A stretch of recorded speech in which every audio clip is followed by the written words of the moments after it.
안녕하세요. 이제 세션 시작해 볼까 하는데요. 제가 이 공유해드린 이 사이트 다들 접속되시나요? 노션 링크를 제가 강민님한테 보냈는데 이번 세션 자료라고 해서 공유됐나요? 네. 이제 들어와서 보시면은 이제 제가 이거를 세션들 저도 아기사자 그러니까 10기 출신인데 저도 이걸 많이 들었었어요. 근데 그때 당시에 느꼈던 게 들었을 때 바로 이해가 절대 안 돼요. 제가 느꼈을 때. 그래서 꼭 본인만의 어떤 블로그를 직접 써보거나 어떤 아웃풋을 본인이 만들어 봐야 돼요. 그러면서 자기가 뭘 모르는지를 명확하게 알아야 되고 그걸 통해서 배울 수 있다고 저는 느끼거든요. 계속 원웨이로 받는 거는 한계가 있기 때문에. 그리고 제가 이번에 소개하는 세션에 대해서도 자세하게 다 다루지는 못하고 러프하게 개념을 자작할 거예요. 거기서 이제 자기가 좀 더 호기심 가고 더 알아보고 싶은 거를 파보시고 그걸 통해서 좀 블로그를 저는 만들었으면 좋겠어요. 블로그를 통해서 남이 읽기 쉬운 글을 어떻게 쓸 수 있는가를 서로 공유해보면서 나만의 언어로 썼는데 이게 남들한테 읽혔을 때는 어떻게 좀 전달이 되는지 그런 거를 좀 피드백을 받아가면서 작업을 하면은 좀 더 그런 이해하는 이론이 좀 탄탄해진다고 저는 느끼거든요. 그래서 이런 부분에 대해서 한번 보셨으면 좋겠다. 그리고 또 제 거를 읽으시면서도 이거는 좀 더 이렇게 쓰면 좋겠다라는 걸 깨달으신 분들도 있을 거예요. 그런 것도 캐치해서 본인만의 걸 쓰시면 되겠죠. 저는 그게 일단 지금 목표입니다. 이번 세션의 목표는 어떤 뭐 기술 배워가자 뭐 이런 것보다도 이게 일단 제일 중요하다고 저는 느끼기 때문에 먼저 서두에 말씀을 드리고 진행하는 순서는 지금 잘 들리시죠? 뒤에까지 잘 괜찮으세요? 네. 그래서 강의자 소개를 하고 이번에 이제 좀 프로젝트 저도 잠깐 하시는 걸 봤었는데 이제 기본적으로 세팅되어 있는 이제 SQLite 말고도 사용할 수 있는 DB가 굉장히 많거든요. 그런 거에 대해서 대표적으로 이제 MySQL, MariaDB랑 사실 유사한데 MySQL을 연동을 해보고 그때 인증 관련해가지고 기본적인 로그인을 많이 하는데 로그인은 무조건 많이 하잖아요. 기본적으로. 근데 그때 다들 그냥 기본 세팅되어 있는 로그인을 많이 가더라고요. 그래서 저는 그것보다 한번 좀 이런 JWT라는 토큰 인증 방식이 있거든요. 그걸 또 활용하는 방법 그리고 그때 토큰을 활용할 때 레디스를 좀 사용하면은 이제 여기서 접근하는 방식이 굉장히 유연하기 때문에 이건 좀 뒤에 말씀드릴게요. 이렇게 진행을 할 거고 그리고 이 프로젝트를 진행했을 때 최종적으로 나오는 그런 시스템 구성도를 소개해드리고 소셜 로그인에 대해서 이제 이번 세션에서 소셜 로그인을 좀 다뤄달라고 하셨는데 이제 그 기능 구현하는 거는 사실 크게 어렵지 않다고 저는 느끼거든요. 블로그를 찾아보면 충분히 많이 있고 또 장고를 하시는 분은 또 장고대로 찾으시면 되고 스프링을 하고 싶으신 분들은 충분히 찾으면 많이 나와요. 근데 그거에 대해서 정리하는 코드보다도 전 좀 개념을 설명드렸으면 좋겠어요.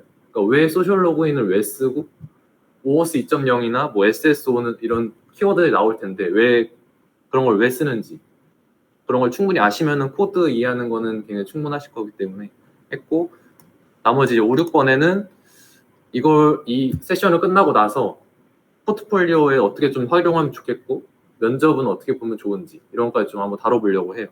그리고 마지막으로는 이제 앞으로 하면 좋을 것들 하면서 마무리할 겁니다. 저는 일단 이 이력서에 제가 쓴 글인데 보시면 이거 굉장히 좋다라고 저는 평가를 받았었거든요. 근데 그때 그래서 소개해드리면 좋을 것 같아서 좀 소개해드렸어요. 전 일단은 데이터 오픈소스 그러니까 프로젝트를 할 때 저는 좀 회사에서도 했었고 인턴을 많이 했었어요. 그러면서 거기서 하나의 오픈소스를 좀 분석하는 업무를 맡았었는데 그때 시키는 거는 안 하고 계속 소스를 계속 봤어요. 소스를 계속 보면서 좀 틀린 거를 제가 찾아가지고 그거를 실제로 PR 머지를 해가지고 컨트리뷰터로 이름이 올라갔거든요. 그래서 이렇게 보시면 제가 링크도 저 노션으로 이제 이력서 쓴 건데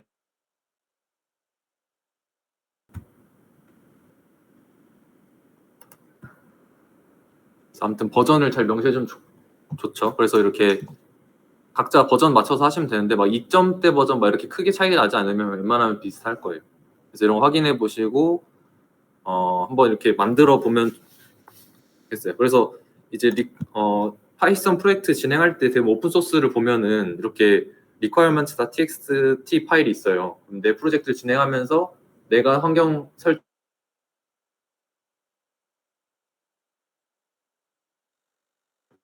인스톨하면 좋겠어서 프로젝트를 지금 같이 한번 시작해 보죠. 그러면은 먼저 그러면은 cmd 창을 하나 들어가셔서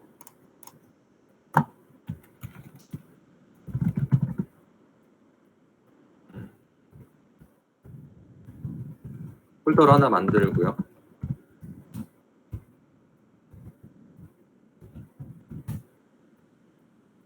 이름을 이제 편하신 걸로 하면 됩니다. 그래서 여기서 이제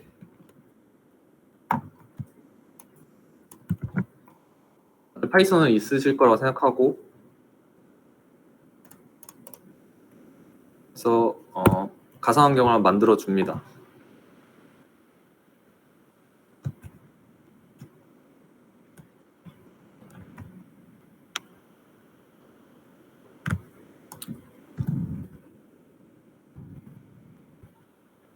만들어서 각자 이걸 액티베이트 시켜줄게요. 그래서 이렇게 맥이랑 윈도우 버전 제가 나눴는데 이렇게 해서 명령어 이렇게 입력해 주시면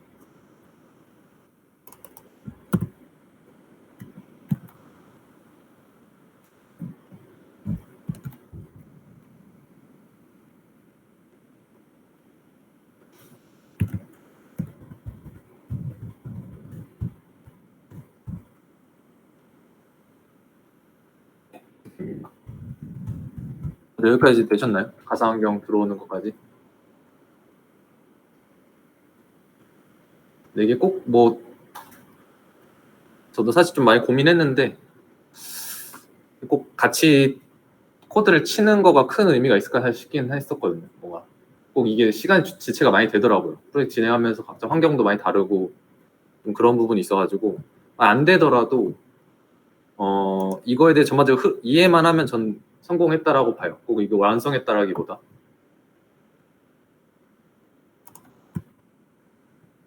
아니, 중간에 좀 막히시는 분들은 그냥 사실 보셔도 괜찮아요. 보면서 여기 내용에 대한 흐름을 아는 게 더 중요하기 때문에. 그래서 이거를 이제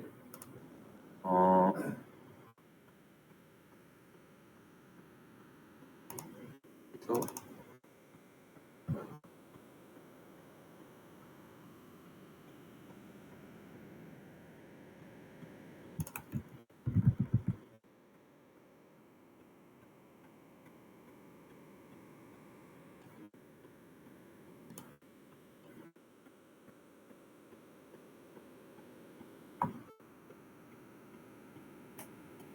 여기서 파일 하나 만들어서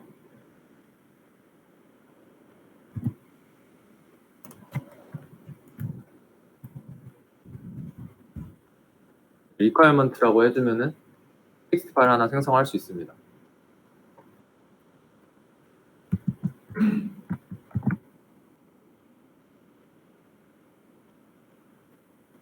네, 그리고 이 파일 안에다가 제가 여기 토글에 숨겨져 있는 이 내용을 카피하시면 되거든요.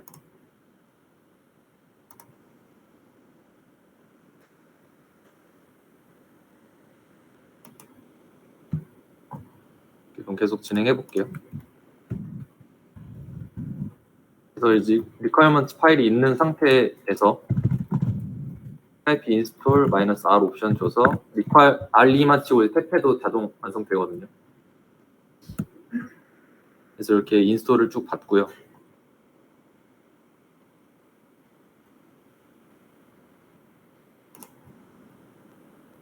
하고 그 다음에 이제 프로젝트 생성하고 뭐 앱을 만들어주면 됩니다. 그래서 프로젝트 생성까지 한번 해볼게요.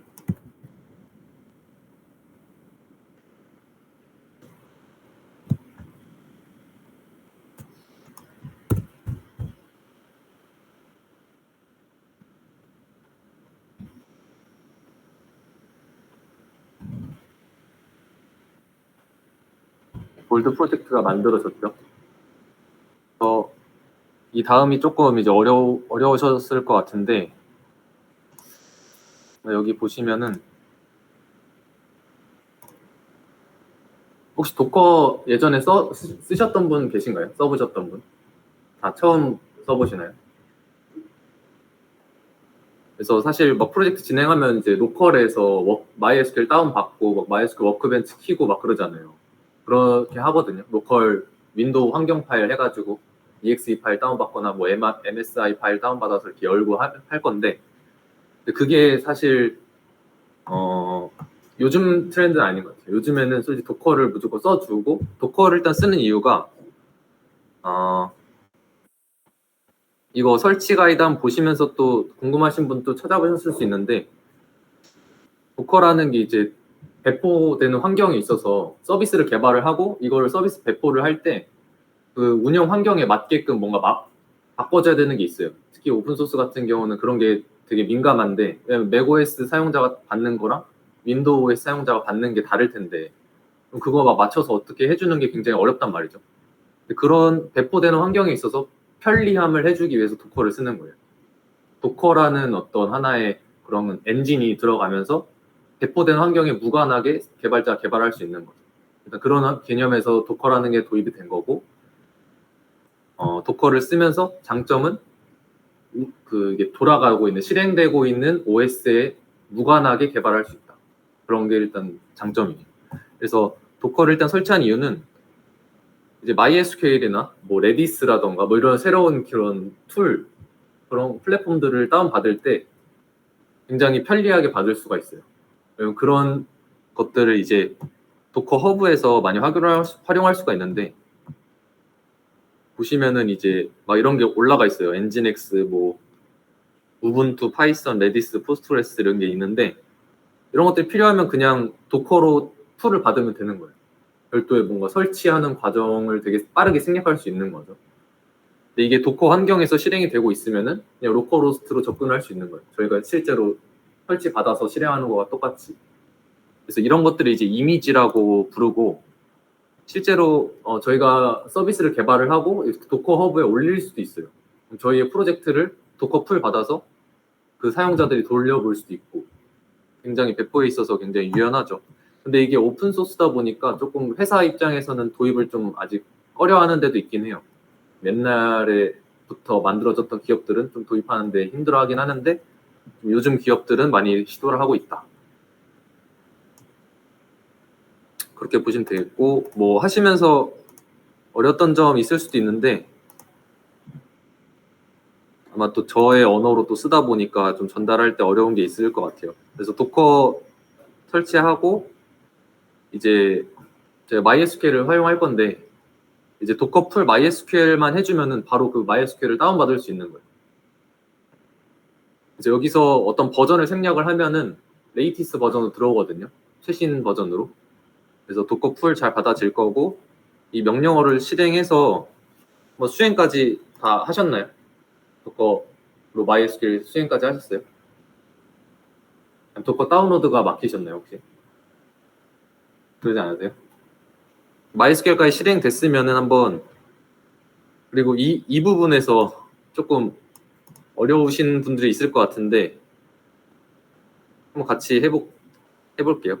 이건 이제 파워쉘로 열어야 돼요. 제가 이걸 생략했었는데 오늘 질문을 주셔가지고 추가를 했어요. 이게 도커 데스크탑을 열어놓고 파워쉘을 통해서 아래 명령어를 쳐줘야 돼요. 한번 진행을 해볼게요. 제가 지금 미리 들어가졌는데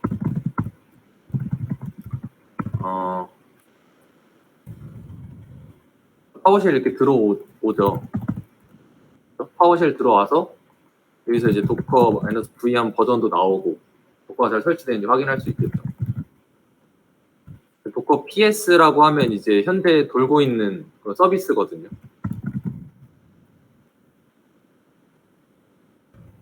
MySQL을 좀 돌려놨는데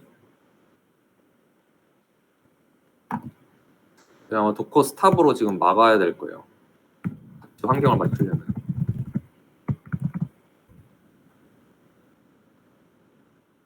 그러면 이제 이 컨테이너 아이디가 원래 엄청 긴데 한 12글자인가? 그 정도만 카피를 하면 되거든요. 꼭 다 전체 카피를 할 필요는 없다라는 걸 말씀드리고 싶고, PSS 때는 이제 현재 돌고 있는 서비스가 나와요. 근데 만약에 현재 돌고 있지 않은 서비스도 보고 싶다. 그럼 PS-A 옵션을 주면 되거든요. 그럼 이제 과거의 어떤 것들, 그러니까 익시티드 되었던 것, 나갔던 것들도 다 나오고 이런 게 다 볼 수 있습니다. 그래서 이런 것들도 다 지우고 싶다. 과거에 있었던 것도 좀 헷갈리니까 지우고 싶다라고 생각하시면은 이걸 이렇게 긁어서 앞에 컨테이너 아이디거든요. 이게 좀 잘리는 건데 전체 화면을 보시면은 이렇게 컨테이너 아이디를 카피해서 docker rm, 이게 마우스가 지금 경사져서 내려가는데, rm 하시고 이 컨테이너 아이디를 부여해주면은 지워져요. 그러면은 다시 ps-a 했을 때 이게 첫 번째 게 없어졌죠. 그래서 이렇게 해서 이제 없애주시면 되고, 혹시 만약에 지금 옛날에 했다가 지금 ps-a 했을 때 좀 나오시는 분들 이렇게 지워주셨으면 좋겠어요. 나중에 또 실행할 때 꼬일 수 있거든요.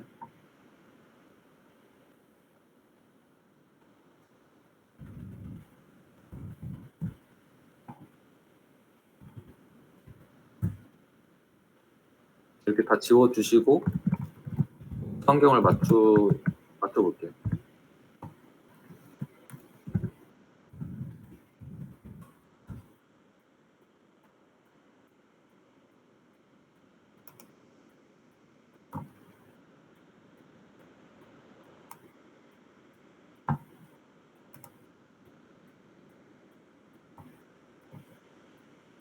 하고 MySQL 실행까지 다 하셨나요? 실행해서 좀 막히시나요? 보시면.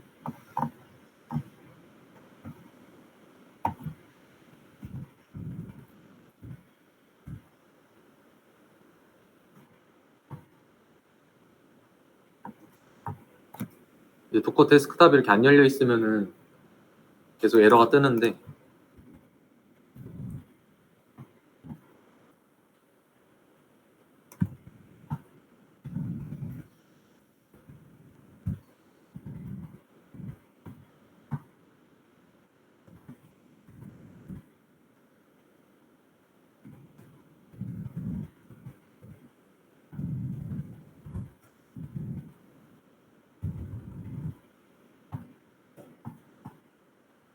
이거 실행을 한번 해볼게요. 도커로 이제 MySQL을 풀은 이미 다 받아져 있으니까 사실 풀은 또 받을 필요 없고 실행하는 거를 해보면은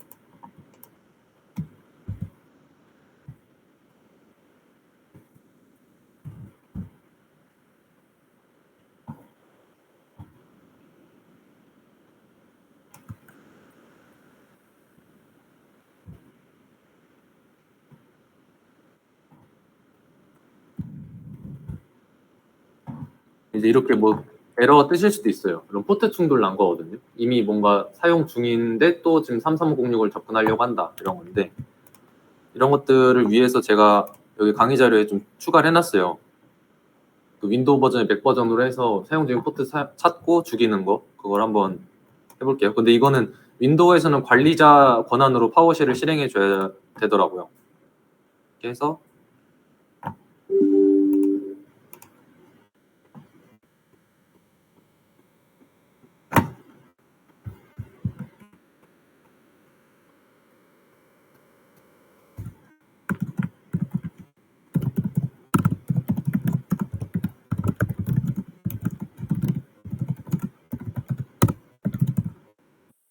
이제 지금 사용 중인 거가 뜨고 이걸 태스크 키를 해줄게요.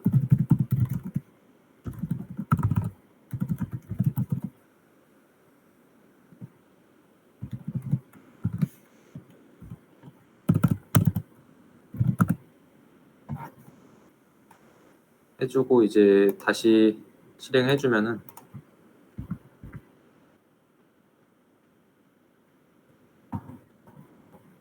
이건 또 MySQL 이미 있다라는 거고, 이걸 그러면 또 이름 바꿔서 뭐 100% 할게요.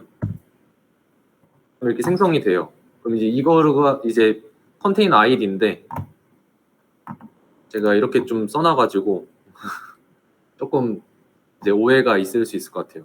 근데 이게 좀 프로젝트 많이 막 보시다 보면은 되게 애매한 게 있어요. 이렇게 변수들, 변하는 수들에 대해서 좀 어떻게 표시를 할까 이런 게 좀 항상 딜레마인데 이렇게 많이 표현이 돼 있어요. 중괄호. 중괄호가 들어가는 커맨드 라인 명령어가 없기 때문에 이렇게 쓰는 거거든요. 쌍따옴표나 이런 게 들어가면 쌍따옴표를 써주면은 또 그런 게 오해가 생기니까. 그래서 이렇게 생기면은 뭔가 컨테이너 아이디라는 걸 여기다 넣어야 되나 보다 이렇게 한번 생각하시면 좋을 것 같아요. 그래서 아까 들어갔던 이 컨테이너 아이디 있죠. 근데 이거 들어가기 앞서 한번 이거 옵션을 살짝 설명드릴까요? 그래서 보면 이제 도커 런은 당연히 뭐 실행시킨다라는 거겠고 뭐를 실행시킬 거냐 하면 이제 MySQL이라는 그 풀 받은 이미지거든요. 이걸 이제 실행시킬 거다라는 거예요. 근데 MySQL이 좀 뒤에 있긴 한데 이게 위치는 크게 상관이 없어요. 네, 어디다 두기 나름이고 뭐 이제 네임 옵션은 이 컨테이너 돌릴 때 이렇게 컨테이너 아이디가 길게 나오잖아요. 랜덤한 값이. 이거를 다 알고 하기가 되게 어렵죠. 그렇기 때문에 특정 네임 값을 부여를 해서 사용자가 보기 편하게 하려는 목적이에요. 그래서 네임을 부여할 수도 있고 이건 옵셔널이에요. 안 할 수도 있고. 필수로 이제 해줘야 되는 거는 이제 포트. 마이너스 P가 포트인데 이게 3306으로 요청이 들어오면 3306으로 매핑 해줘라 뭐 이런 뜻이거든요. 물론 이제 이 앞에 포트는 디폴트로 하고 뒤에 거를 다르게 할 수도 있어요. 일단은 지금 헷갈리니까 이렇게 둘 다 맞춰줬고 D는 이제 데몬이라고 해서 이 도커 허브나 이런 창들을 지워도 닫아도 계속 돌고 있게끔 하는 거거든요. 데몬으로 돌고 있다. 이런 것도 데몬에 대해서 한번 찾아보시면 좋을 것 같아요. 데몬 옵션이고 E는 이제 환경 변수. 네, 앞에 2를 따서 한 거고 이게 루트 패스워드를 하나 설정을 해주는 게 나중에 접속할 때 좋거든요. 그래서 패스워드를 이제 여기는 제한이 없어서 1, 2, 3, 4로 편하게 했습니다. 그래서 나중에 이렇게 접속을 실행을 시켜놓고 거기다 이제 접속을 해야 되잖아요. MySQL이라는 명령어를 제가 치기 위해서 쿼리 명령을 치려고. 그래서 이 옵션을 또 써볼게요.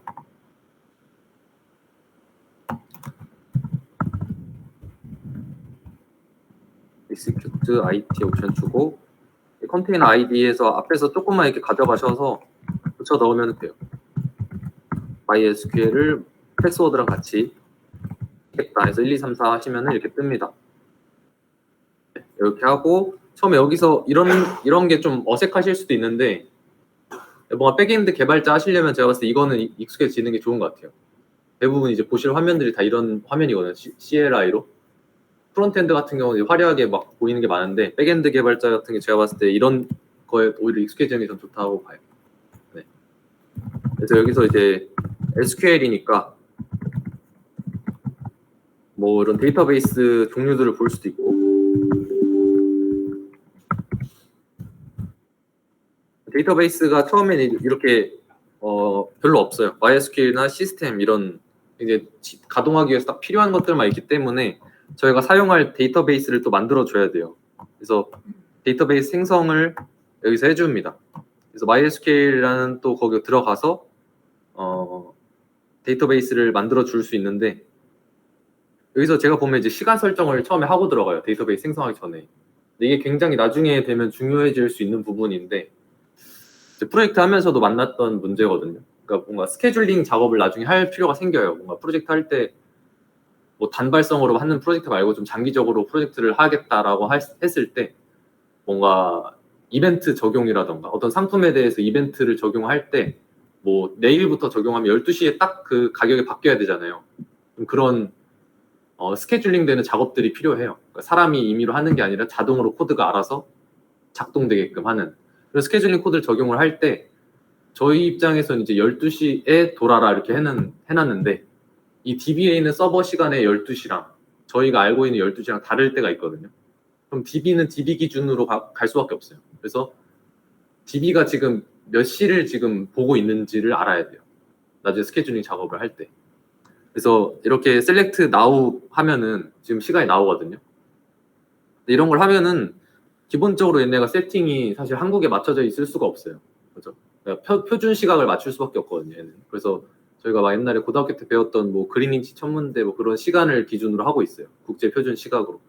저희는 이제 그것보다 9시간이 더 플러스를 해줘야 돼요. 만약에 거기가 거기가 12시면 저희는 9시고 이렇게 돼 있거든요. 그래서 여러 가지 설정 방법이 있는데 그냥 이제 셋 타임존을 아시아 서울로 해주고 이제 글로벌이랑 그 글로벌 하지 않은 거 둘 다 세팅을 해주면은 이제 시간대가 잘 나오는 걸 볼 수 있을 거예요. 그런 거 잘 설정해 주시면 됐고 나중에 혹시 보시게 되면 이제 이런 거 UTC라고 하거든요. 뭐 그런 거 알아두시면 좋을 것 같아요. 그래서 뭐 UTC 기준으로 했을 때 저희가 뭐 플러스 9시간이다 뭐 이런 것도 나중에 막 코딩 하시다가 만날 수도 있는데 UTC는 이제 그런 표준 시각이다라는 거 아시면 좋겠고 이제 실행을 이렇게 할 수 있고 크레이트 데이터베이스로 이렇게 데이터베이스 생성하는 거죠. 이런 거 DDL이라고 하는데 이런 데이터베이스를 또 정의하는 명령어죠. 그래서 여기까지는 알겠는데 이 뒤에가 붙은 게 좀 특이하잖아요, 그죠? 근데 이런 것도 옵션을 준 이유가 뭐냐면 한글 같은 걸 넣을 때 깨질 수도 있어요. 그런 기본적인 인코딩 방식이 한글을 지원하지 않을 수 있기 때문에 UTF-8 하면 거의 다 되거든요. 한글, 뭐 아랍어 이런 거 세계 공용어 다 되고 뭐 MB4까지 가면 이제 이모티콘도 저장을 할 수가 있어요.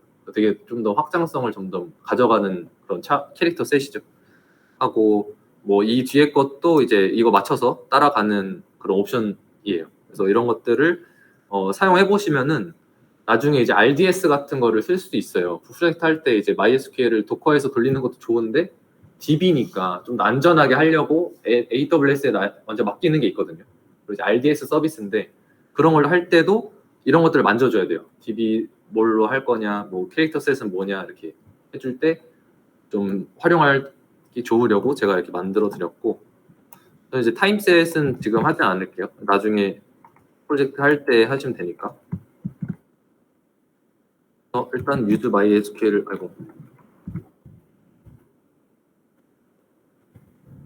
use MySQL 해주시고 여기서 콜론을 잘 붙여주셔야 돼요.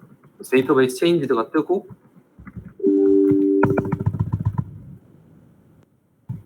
데이터베이스를 만들면은 또 데이터베이스 할 때 이제 나오는 걸 볼 수 있죠. 보드 프로젝트가. 그래서 저거를 또 체인지를 해줍니다. 볼드 프로젝트로 바꿔주고 그럼 이제 뭐 데이터베이스 안에 들어와서는 이제 쇼 테이블스라는 걸로 볼 수 있거든요. 그럼 이제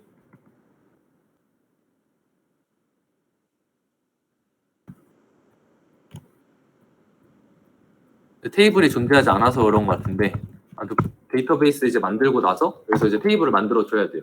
그런 경우에 원래는 뭐 테이블을 만드는 게 또 있겠죠. 크리에이트 테이블에서 또 만드는 명령어가 있을 텐데 그런 거는 조금 옛날 방식이니까 우리 이제 장고나 뭐 스프링 같은 그런 ORM 서비스를 많이 쓸 수 있잖아요. 그 ORM의 장점이 이제 DB에 최대한 그런 명령어를 안 만져도 그러니까 프로그래밍 코드로 DDL을 만들 수 있는 거거든요. 그래서 막 보시면은 막 마이그레이트 하면은 이제 막 스키마 만들어지고 그런 게 볼 수 있을 거예요. 그래서 그런 것들을 편하게 하기 위해서 쓰는 거니까 그런 프로젝트를 한번 활용을 하면 좋죠. 그래서 이제 여기는 끝났고 포스트맨도 있으면 좋아요.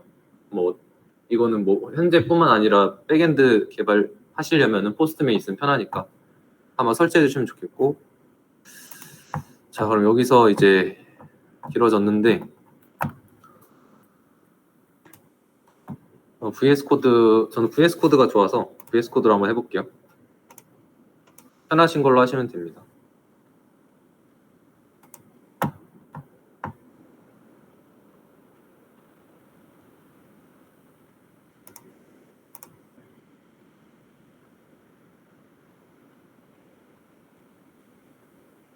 여기서 어떻게 넘어가야 되지?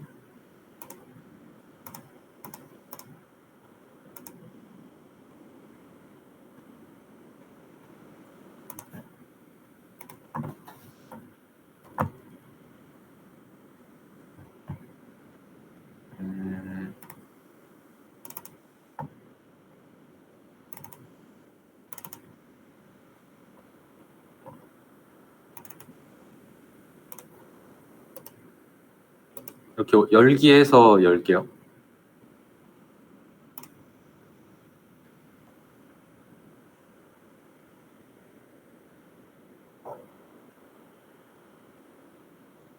연결 프로그램이 어디 있을까?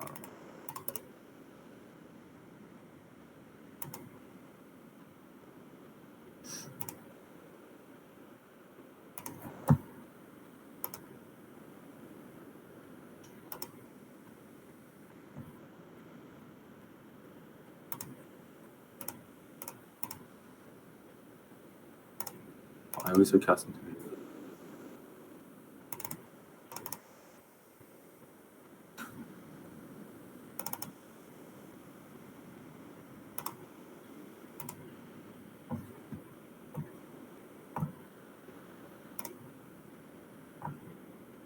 나중에 혹시 GitHub 올리실 때 이런 것들 이제 가상환경까지 같이 올리실 때도 가끔 있는데 이런 거는 이그노어를 해주고 올리는 게 더 좋아요. 프로젝트 사이즈가 너무 커져가지고.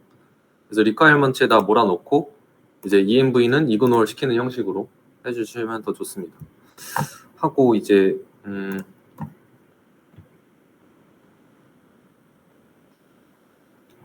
이런 세팅 값들을 이제 줄 건데 저희가 MySQL을 이제 연동을 할 거니까 여기 이 당구 프로젝트에서도 MySQL을 접근할 수 있게끔 어디로 접근해라라는 거 알려줘야 되잖아요. 그래서 그런 걸 세팅 프로그램 저희 세팅 파일에다가 넘겨주면 되는데 자, 그 전에 일단은 이런 거 맞춰서 해놓을게요.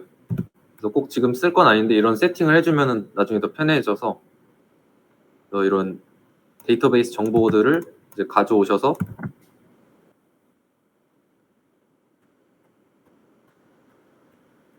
여기다 이제 할당해 줍니다. 그럼 이제 여기서 이게 이제 MySQL을 사용한다라는 거고, 그래서 이제 호스트랑 포트만 잘 보시면 되는데 지금 이제 127.0.0.1이 이제 로컬호스트잖아요. 그래서 이런 걸 활용하겠다는 거고 나중에 만약에 RDS나 이런 걸 배포하겠다 그러면은 여기는 그 배포된 주소를 쓰면 됩니다. 그러면은 그 주소로 접속하는 거니까 하는 거고 저희는 이게 지금 되는 이유가 도커로 실행하고 있기 때문에 이게 되는 거죠. 그래서 타임존도 맞춰주고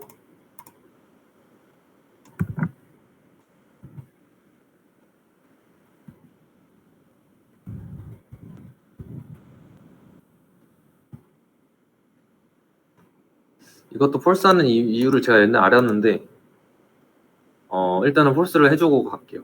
네. 하고 가상환경을 제가 아까 컴퓨터 날라가면서 저게 꺼졌는데 봅시다.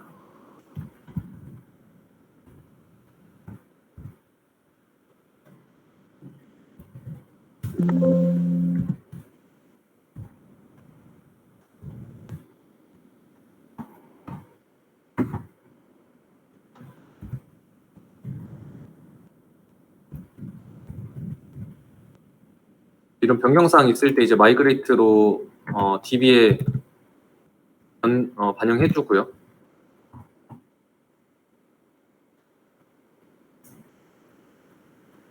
여기서 이제 프로젝트 보시면은 제가 이 부분은 생략하고 왔는데 이거 슈퍼 계정 만들어 주시는 거 아시죠? 여기 아주 만드시고 하시면 돼요. 저는 생략하겠습니다. 하고 데이터베이스 이름도 이제 중요한데 저희가 그냥 막 MySQL 만들고 바로 하면 되겠지라고 생각할 수도 있는데 이런 데이터베이스 이름까지 좀 명시를 해줘야 잘 접속할 수 있거든요. 그래서 아까 크리에이트 데이터베이스 한 이유가 이거 명칭 맞춰주려고 한 거고 해서 진행을 하면은 이제 ERD 같은 걸 만들 때 좀 툴에 대해서 많이 저도 고민을 했었어요. 근데 이 ERD 클라우드만한 게 좀 없더라고요. 왜냐면 저희가 필요한 게 동시 작업이잖아요. 여러 사람 들어가서 같이 하나의 공통된 리소스를 볼 수 있는 건데 그래서 이게 ERD 클라우드가 그게 지원을 해줘가지고 저는 이거를 자주 사용하고 있어요. 그래서 이렇게 만들 수도 있고 팀으로도 할 수 있거든요. 그래서 나의 ERD 만들어서 이렇게 프로젝트 할 때 필요한 그런 ERD들 만들고 공유도 하고 이걸 또 SQL로 뽑아낼 수도 있고 여러 가지 방법이 다 있어요. 좋겠고 하나 좀 간과하는 이 부분이 이제 여기 L/P 보이시죠? 보면은 이게 로지컬이랑 피지컬 이런 거거든요. LP가. 그래서 여기 보면 제가 한글로 왼쪽에 쓰고 오른쪽으로 영어 썼잖아요. 그러니까 로지컬은 이제 사람이 보는 되게 편한 거, 피지컬은 그 DB가 보기 편한 거. 그래서 왼쪽 오른쪽이 LP가 나눠져 있다. 이거만 좀 조심해서 나중에 프로젝트 하실 때 쓰면 좋겠어요. 하고 이제 ERD도 이렇게 했는데 네, 한번 소개해드리고 싶어서 저렇게 사용해봤고 이제 앱을 시작을 해볼게요.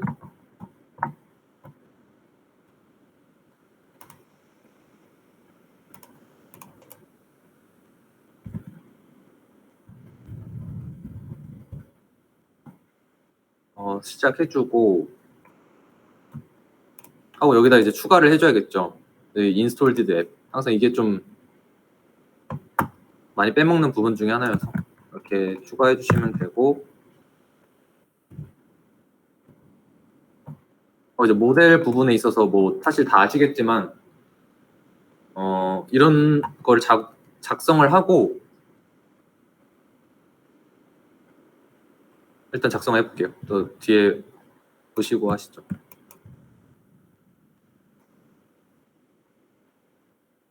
여기 있는 모델스에 내용을 넣어주고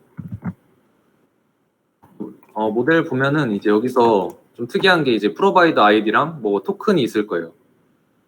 프로바이더 아이디는 이제 나중에 SSO 이런 그런 소셜 로그인을 진행하면은 꼭 제공을 해주거든요. 그러니까 카카오면 카카오만의 또 프로바이더 아이디가 있고 네이버면 네이버만의 구글은 구글만의 프로바이더 아이디가 있는데 그런 걸 또 저장할 때 쓰는 거고 이제 액세스 토큰, 리퍼런스 토큰은 이제 더 뒤에 설명드릴 거고 하나 좀 많이 좀 있으면 좋은 게 이제 이런 생성일자와 수정일자라는 거를 같이 필드를 꼭 넣어주면 좋아요. 모든 거에 대해서. 게시글이면 게시글에 작성된 시간, 수정된 시간. 그러니까 이런 것들 계속해서 기록을 해주면은 나중에 쓰기가 굉장히 좋거든요. 그래서 이런 것들을 항상 좀 깔고 간다라고 보시면 될 것 같아요. 스키마 짤 때도 일단 크리에이트랑 모디파이드는 무조건 깔고 간다. 이렇게 하시면 될 것 같고 이제 이런 거 수정 일자 같은 거 할 때 자동 생성해주고 그죠? 해주면 됩니다. 하고 이런 게시글도 많이 보셨을 거니까 이런 내용도 모델에다 넣어줍니다. 크게 다를 건 없고 1대다 관계니까 이렇게 뭐 포린키로 매핑 해준다 정도만 차이가 있겠습니다. 하고 여기서도 이제 변경사항 생겼으니까 마이그레이션 해주고요.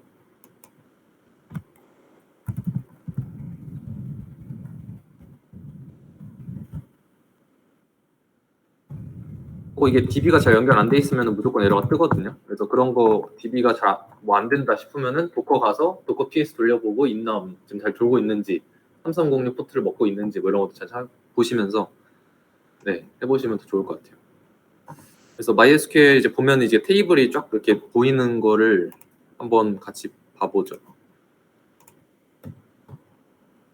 이게 아니라 헷갈리는데 파워쉘로 가셔가지고 이제 MySQL하고 이제 프롬프트 기다리고 있잖아요. 여기서 이제 show tables 아까 안 됐던 명령을 다시 한번 켜볼게요. 이제 테이블이 쭉 나오고 이제 여기 보면 이제 제가 좀 명칭을 좀 잘못해서 그런지 모르겠는데 볼드스 볼드랑 유저스 유저가 나와요. 근데 이거 장고를 제가 쓴 지 좀 오래돼가지고 지금 저 네이밍 규칙 어떻게 하는지 까먹었는데 아무튼 이렇게 두 개 테이블 생겼죠. 그래서 저거를 들어가서 볼 수가 있어요. 뭘 보냐? 아직 데이터는 없으니까 그런 스키마 구조를 볼 수 있거든요. 그래서 디스크립션하고 유저스랑 볼까요? 콜론 이거 세미콜론 잘 찍어주시고 하면 이제 스키마가 딱 나와요. 어떤 게 프라이머리 키고 어떤 게 유니크 옵션 먹었고 뭐 이런 거 이제 오토 인크리먼트 옵션이다. 그러면 로우 하나 생성될 때마다 자동으로 올라가고 있다라는 거거든요. 그러니까 또 이런 걸 또 왜 PK로 쓸까 막 이런 것도 한번 생각해보면 좋아요. 장고가 이런 거를 기본으로 깔았을까? 왜 PK 옵션을 오토 인크리먼트로 두고 뭐 사용자가 잘 못 만지도록 했을까? 그리고 또 왜 빅인트로 했을까? 뭐 이런 것도 한번 찾아보시면 되게 좋거든요. 그러니까 이제 빅인트가 이제 데이터 타입으로 치면 롱 타입인데 21조 정도 막 조정할 수 있거든요. 숫자를. 이제 일반적으로 그냥 인트면은 이제 21억 정도밖에 못 넣어요. 근데 롱 타입으로 이제 빅인트로 넣으면은 21조까지 막 올라가요.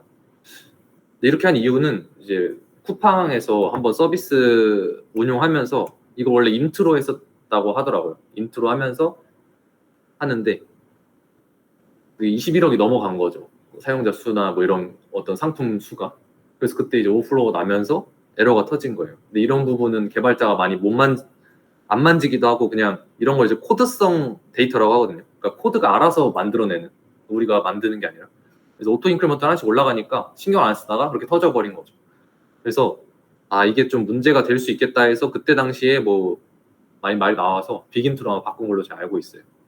빅인트 타입은 뭐 조단이니까 거의 터질 일이 없으니까 그렇게 넉넉하게 쓰고 있고 뭐 그렇다. 오케이 그 정도 하고 이제 뭐 이름 같은 경우는 이제 엄청 디테일한 건데 한글이 이제 2바이트로 먹고 있어요. 그래서 한글 이름 하면 거의 10바이트로 많이 쓰거든요.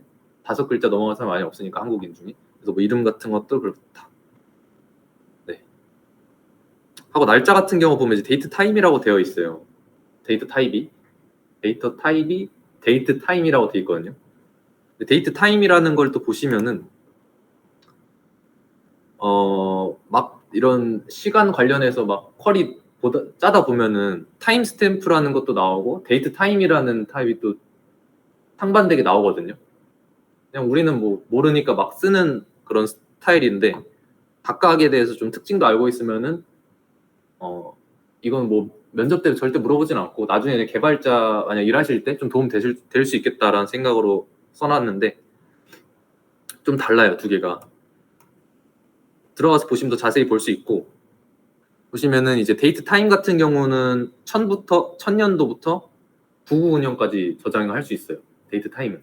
근데 타임 스탬프는 1970년대부터 38년도까지만 저장할 수 있는 차이가 있어요.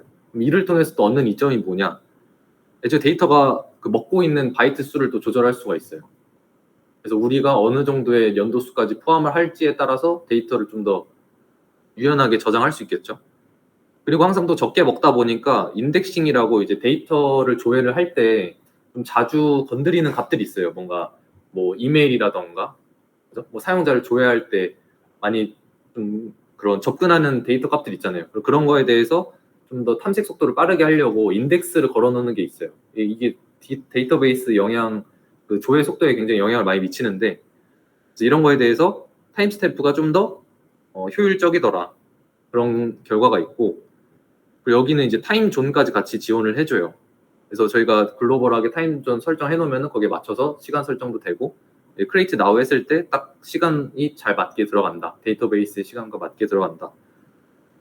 그리고 이제 인풋 아웃풋 성능이 좋아서, 그래서 정리해 놨는데 뭐 시간별로 뭔가 정렬하거나 뭔가 뿌려줄 때 그런 걸 빨리 해야 되고 많이 한다면 타임스탬프로 하면 좋고, 성능보다는 시간을 표현하는 범위가 더 중요하다. 우린 999년까지 뭔가 필요하다라고 하면은 데이트 타임으로 하시는 게 좋다라는 거 간단하게 정리했고, 이제 이런 정보들을 관리를 하고 하는 과정에서 이제 아까 말했던 스케줄링도 적용할 수 있겠죠. 뭐 상품에 대해서 뭐 판매 종료 일자 이런 게 있으면은 그런 일자를 사용할 때 저런 데이터 값들 잘 넣어주면 좋겠고, 그리고 JWT 한번 들어가기 전에 개념을 알면 되게 좋거든요. 그래서 JWT라는 거를 제가 왜 좀 이렇게 하려고 하는지, 그리고 이미 아시는 분들도 있을 텐데 이번 기회를 통해서 좀 더 자세히 알아갔으면 좋겠어서 이렇게 잘 정리된 블로그를 제가 찾아왔어요. 그래서 이제 뭐 쿠키, 세션, 토큰 이렇게 크게 있는데 사실 세션이랑 토큰이 크게 있는 거라고 보시면 돼요. 그래서 한번 쭉 읽어보시면 너무 좋겠고, 이걸 또 읽어보시고 본인만의 좀 블로그에다가 밑에 참조만 이거 달고 자기만의 중요한 부분 정리해서 모아놓으면 더 좋거든요. 그래서 여기서 잘 이렇게 정리돼 있는데 이런 부분에 대해서 읽어보시면 좋겠고, 근데 JWT라는 거는 토큰 기반 인증 방식을 사용할 때 써요. JWT가 제이슨 웹 토큰이거든요.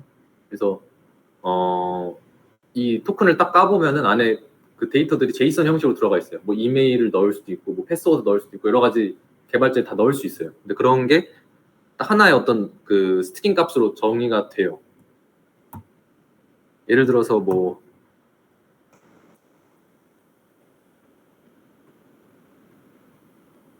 이런 형식으로 값이 나오거든요. 뭐 EY, 항상 EY로 시작하긴 해요. 그래서 EY에서 쭉 이 데이터 값들이 쫙 있을 때 이거를 이제 JWT 토큰이라고 하고 저 토큰 값을 가지고 사용자를 인증할 수 있는 거예요. 근데 그 토큰 방식을 도대체 왜 쓰냐라고 했을 때 나중에 서버가 이제 많아지게 되면은 서버가 많아질 때 이게 세션, 그러니까 저장 방식이 좀 차이가 있는 건데, 세션 인증을 통해서 로그인을 진행하면은 서버가 하나일 때만 그게 유용해요. 그러니까 세션이라는 게 사실 서버에 있는 어떤 메모리를 먹고 있는 거라고 보시면 되거든요. 그래서 A 서버에다가 내가 로그인을 해서 인증을 받았는데 그 어떤 앞에 있는 로드 밸런스 때문에 B 서버로 접근을 하게 된다면은 로그인 안 한 사용자처럼 되는 거예요. 로그인을 또 해야 되고 그런 복잡한 불편한 점이 있죠. 그래서 요즘 서버가 이제 우리 입장에서는 네이버닷컴 하면은 똑같은 서버 가는 것 같지만 사실 네이버 서버가 엄청나게 많이 있어요. 우리가 네이버닷컴을 치면서 들어갈 때 접속하고 있는 서버가 매번 다를 수도 있는 거거든요. 그 서버의 트래픽에 따라서. 그래서 사용자 입장에서는 똑같은 서버, 그러니까 하나의 서버만 있다라고 느끼게끔 하려면은 세션 인증 방식보다 토큰이 더 맞다라는 게 일단 큰 문맥이에요. 토큰을 사용하게 되면 어떤 서버로 가던 인증을 그냥 하면 되니까 이게 뭐 맞다 틀리다라는 인증 방식은 사실 공통으로 공유하고 있기 때문에 그런 세션 기반으로 인증하는 것보다는 토큰으로 사용하는 게 그런 서버가 많이 있을 때, 즉 오토 스케일링이 적용된 그런 서버 아키텍처 환경에서는 훨씬 더 유리하다. 매번 다른 서버로 가더라도 나 저 서버에서 인증 받았어요를 그 쿠키로 맞아요. 토큰으로 인증하면 되니까 어떻게 보면 입장표 같은 거라고 보시면 돼요. 토큰이.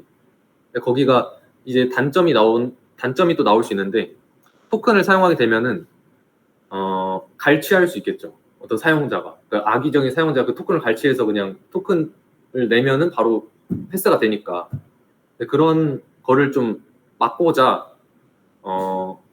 그 유효 시간을 둬요. 토큰에 대해서 유효한 시간을. 그래서 유효 시간도 안에 같이 들어있겠죠. 토큰 정보 안에 암호화돼서 들어가 있는데 일반적으로 그냥 액세스 토큰 같은 경우 뭐 30분 정도 두고 리프레시 토큰이라는 건 또 있어요. 리프레시 토큰은 뭐 3일 이런 일 단위로 주기도 하는데 일단은 그런 차이가 있다. 그래서 그런 갈취에 대해서는 항상 얘기가 많이 나오고 그 갈취 안 되려고 막 암호화 뭐 쿠키에다 넣느니 뭐 헤더에다 넣느니 뭐 이런 여러 가지 인증 절차가 들어가는 거죠. 갈취는 피할 수는 없고 결과적으로 다 글을 많이 읽어보더라도 그냥 그 토큰의 유효 시간으로 조절한다. 그러니까 토큰을 갈취하더라도 30분밖에 못 쓰게 만드는 거죠. 네, 그런 형식으로 많이 하고 있습니다. 그래서 장단점 얘기할 때 좋겠죠. 뭐 그런 걸 알고 썼다라는 거를 JWT 왜 썼어요라고 했을 때 이러이러한 장점이 있어 썼다. 근데 이런 단점이 있어서 뭐 어떻게 보완하려고 한다. 뭐 이렇게 얘기하면은 너무 좋으니까. 네, 그럼 로그인 가지고도 한 30분 얘기할 수도 있거든요. 그래서 그런 거를 좀 잘 하셨으면 좋겠고 API를 이제 설계를 할 때 전에 이제 여기서 막 장고 가지고 제가 막 JWT 설정할 때 스프링 같은 경우는 굉장히 오래 걸렸거든요. 다 만져줘야 되는 게 많았는데 장고는 확실히 좀 편하더라고요. 뭐 잘 만들어져 있어가지고 확실히 좀 서포트가 잘 되는 것 같아요. 보면 이제 장고 레스트 프레임워크 JWT로 쓰려고 했었는데 이게 그 다큐멘트 보니까 17년도 이상으로 안 되고 있더라고요, 지원이. 그래서 심플 JWT를 사용하는 게 좋다라고 써져 있어가지고 이쪽으로 들어가서 설정을 할 겁니다. 그래서 여기 보시면은 이제 뭐 이런 REST 프레임워크를 사용할 때 뭐 심플 JWT에 있는 뭐를 사용하겠다 뭐 이런 게 있어요. 그래서 심플 JWT를 사용할 거고 만약에 앞으로 또 JWT를 프로젝트에 활용하실 때 그냥 JWT가 아니라 심플 JWT를 사용하면 좋겠다라는 게 이제 포인트입니다. 하고 세팅도 한번 만들어 보면은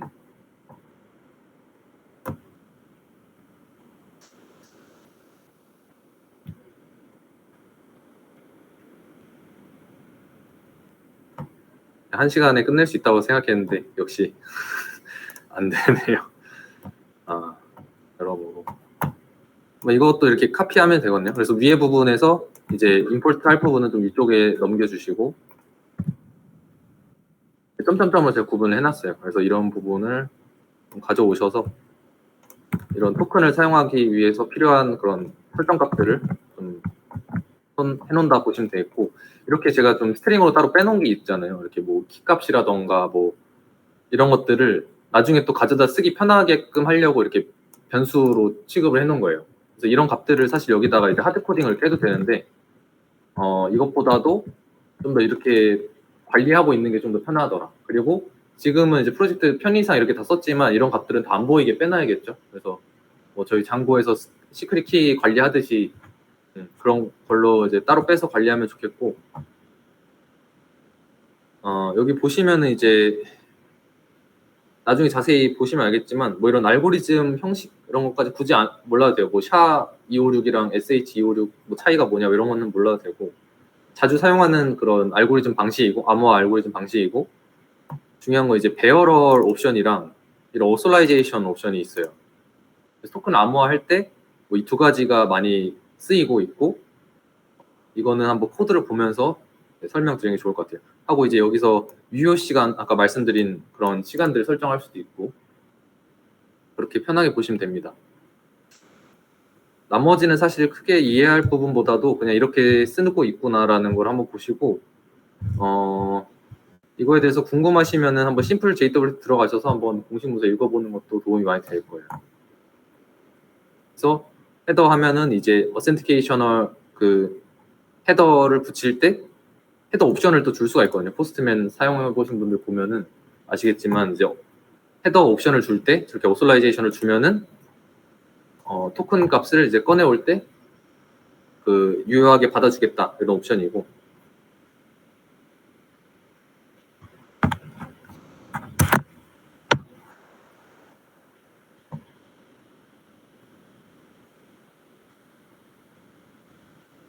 하고 이제 더 중요한 그런 정보들이 있는데, 이런 정보들도 한번 적용을 해보면은 이건 지금 좀 중복된 것 같아요. 이게 여기 건데,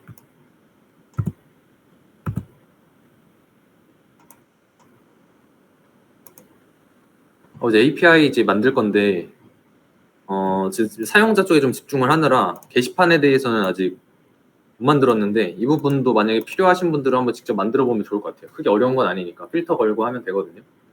그래서 일단 이 부분에 좀 집중을 하는 게 좋을 것 같아서 이렇게 했고, 먼저 URL을 한번 만들어 봐야겠죠. 그러면 URL 할 때 하나 좀 제가 봤던 게 다들 그냥 뭔가 평이하게 쓰시더라고요. URL 쓸 때도. 근데 제가 뭔가 봤을 때는 그 프론트에서 치는 URL이랑 백엔드 단에서 받는 그런 URL은 차이가 있어야 돼요. 앞에 단부터 그 프리픽스라고 하죠. 앞에 접두사부터. 사용자들은 그냥 슬래시 뭐 로그인 뭐 이렇게 하잖아요. 그렇죠? 그렇게 페이지가 바뀌겠죠, 리액트 단에서. 그러면은 리액트에서 그 뭐 유저네임, 뭐 패스워드, 이메일 이런 걸 받아서 백한테 넘겨줘야 되는데, 백단에도 슬래시 로그인 돼 있으면은 조금 그렇죠. 뭔가 관리가 되게 어렵고, 그렇기 때문에 저거에 대해서 이제 앞에 프리픽스를 이렇게 붙여주는 게 좋아요. 그래서 뭐 API로 시작을 하고, 이게 V는 이제 버전 옵션이거든요.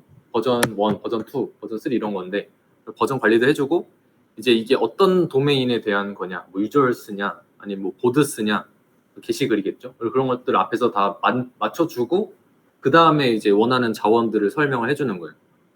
유저스의 밑에 있는 로그인, 메시지 빠졌는데, 유저스에 있는 뭐 회원가입, 이렇게 다 주면은 이게 나중에 아마 프론트도 좀 만지신 분들이 있으면 아실 수 있는데, API를 요청할 때 그 리액트에서 잡아줄 수가 있어요. 뭔가 게이트웨이 잡아서 그 뭐 API로 시작하는 주소는 어디로 매핑해줘라 뭐 이런 게 있거든요. 그래서 만약에 저희 EC2 배포를 하거나 막 그러면은 이제 이런 주소로 시작하는 거는 사실 백엔드에 EC2로 보내줘야 되잖아요. 근데 그거 할 때마다 하드코딩하기 너무 귀찮단 말이죠. 보안적으로도 안 좋고, 그리고 그 서버 주소 바뀌었을 때 또 적용하기 힘드니까 그걸 또 하나의 환경 파일로 또 만들어서 이 API로 시작을 하는 주소는 뭐 백엔드 EC2 주소에다가 쏴줘라 뭐 이렇게 설정할 수가 있어요. 환경 설정 파일이 있는데, 그런 거 할 때 유용하다. 그래서 프론트 분들은 아실 수도 있어요. 그래서 이렇게 시작하는 게 전 좋다라는 걸 말씀드리고 싶고, 그리고 시작을 좀 동사로 시작하는 게 좋아요. 말은 이제 막 RESTful API를 썼다라고 하는데 그런 것도 안 지키고 그냥 하시는 분들이 있거든요. 그러니까 그냥 이렇게 쓰면은 그냥 HTTP 방식이고, 지금 제가 쓴 게 이제 RESTful API 형식이에요. 그래서 RESTful이라는 게 이제 뭐 REST스럽게 짜는 API인 거거든요. 그래서 RESTful에 대해서 좀 더 알고 많이 쓰셨으면 좋겠어요. 그러니까 이런 게 이제 뭐 버전이 있어요. RESTful API에 대해서도 이제 몇 단계까지 너가 진행시켰냐, 뭐 1단계가 있고 2단계, 3단계, 4단계 막 이렇게 있거든요. 4단계까지 갈수록 점점 더 RESTful해지는 거죠. 그래서 그런 부분에 있어서 제가 지금 한 거는 아마 3단계까지 적용을 한 건데, 이걸 제가 좀 정리를 해서 나중에 한번 올려주면은 또 보실 분들은 보시면 좋겠어요. 이게 한 단계가 있다. 그래서 단계를 좀 준수해주면 좋겠고, 그 시작할 때 있어서 뭐 S 붙이는 것들, 뭐 이런 것들 자잘한 그 규칙들이 있어요. S를 꼭 붙여야 되고, 뭐 게시랑 포스트 할 때 뭔가 그런 차이들, 뭐 그런 것들이 있고. 그래서 나중에 좀 RESTful API를 썼다라고 자소서에 쓰려면은 한번 RESTful이 뭔지라도 한번 찾아보고 쓰면 더 좋겠다. 네. 그런 팁을 좀 알려드리고자 쓴 거고. 이를 API 사실 이렇게 쓰면 안 되죠. 뭐 스웨거나 뭐 따로 툴 써서 하면 더 깔끔한데 저는 편의상 이렇게 썼다는 거. 그래서 보시면 이제 이렇게 관리하기가 편하죠. API v1 볼드스로 오는 거는 볼드스에 있는 URI로 매핑을 시켜줘라. 이렇게 할 수 있겠죠. 그래서 이런 부분을 관리하기도 좋고 프론트랑 백 간에 협업할 때도 확실히 더 좋을 겁니다. 그러니까 이렇게 쓰는 게 사실 소통하는 능력인 거라고 저는 봐요. 말로 소통한다기보다 진짜 소통하려고 한 거니까 프론트랑 백 간에 API 주고받을 때 편리성을 위해서 그런 것도 관리하면 좋겠고, 하고 이제 계속 하고 있지만 나중에 한번 이 프로젝트를 만드는 거가 여러분들 목적이 아니라 이해하는 게 목적인 거잖아요. 그죠? 이해하고 나중에 저나 누가 없더라도 그냥 똑같이 만들 수 있으면 되는 거라고 저는 보거든요. 그래서 이런 개념들을 좀 아는 게 더 중요하다고 봐서 뭔가 저도 백엔드 그런 KDT나 이런 부트캠프를 해봤을 때 코드를 뭔가 계속 따라가는 거가 크게 의미가 없는 것 같더라고요. 우리는 항상 보는 게 완성된 코드밖에 못 보기 때문에 이 코드를 어떻게 완성시켰지라는 생각이 안 들어요. 왜냐면 그 따라가기 너무 급급해서. 근데 저는 오히려 이렇게 좀 흐름이 있으면 더 좋더라고요. 그러니까 뭔가 처음에 뭔가 개발 시작할 때 URL부터 먼저 설계를 해놓고 URL 그 파일 라우팅이죠. 라우팅 해주고 그 다음에 이제 점점점 가는 그런 순서를 저는 이렇게 했는데, 또 여러분들 하실 때는 만약에 이거 없이 그냥 한번 만들어 보고 싶은 거예요. 로그인이랑 회원가입 해야겠다 했을 때 한번 만들어 보면서 저랑 또 차이점이 뭔지 이런 것도 블로그에 기록해 주면 좋겠고. 그래서 보면은 이제 지금 제가 헤더에 넣어서 계속 JWT 넣으려고 하는데 계속 좀 뭐 에러가 뜨더라고요. 그래서 그걸 좀 어제 해결을 잘 못했는데, 일단 헤더에 넣어서 하는 게 좀 정석입니다. 그래서 헤더에다가 그 아까 얘기했던 오슬라이제이션이나 뭐 배열월 이런 옵션을 넣어서 제공을 해주면은 그 심플 JWT에서 알아서 검증을 해주는데, 그 부분에 있어서 좀 권한 에러가 있는 것 같아서 완벽하게는 못했고, 지금 일단 바디를 통해서 주고받을 수는 있거든요. 그 리퀘스트 바디를 통해서. 그래서 그런 형식을 한번 통해서 JWT가 뭐구나라는 걸 한번 보면 좋을 것 같아요. 자, 이제 레디스 이제 연동을 해볼게요. 그럼 레디스도 우리가 사용할 때 도커를 사용하면 됩니다. 자, 여기서 이제 하기 전에 항상 좀 포트가 사용되고 있는지 한번 보면 좋고, 6379거든요. 그래서 없으니까.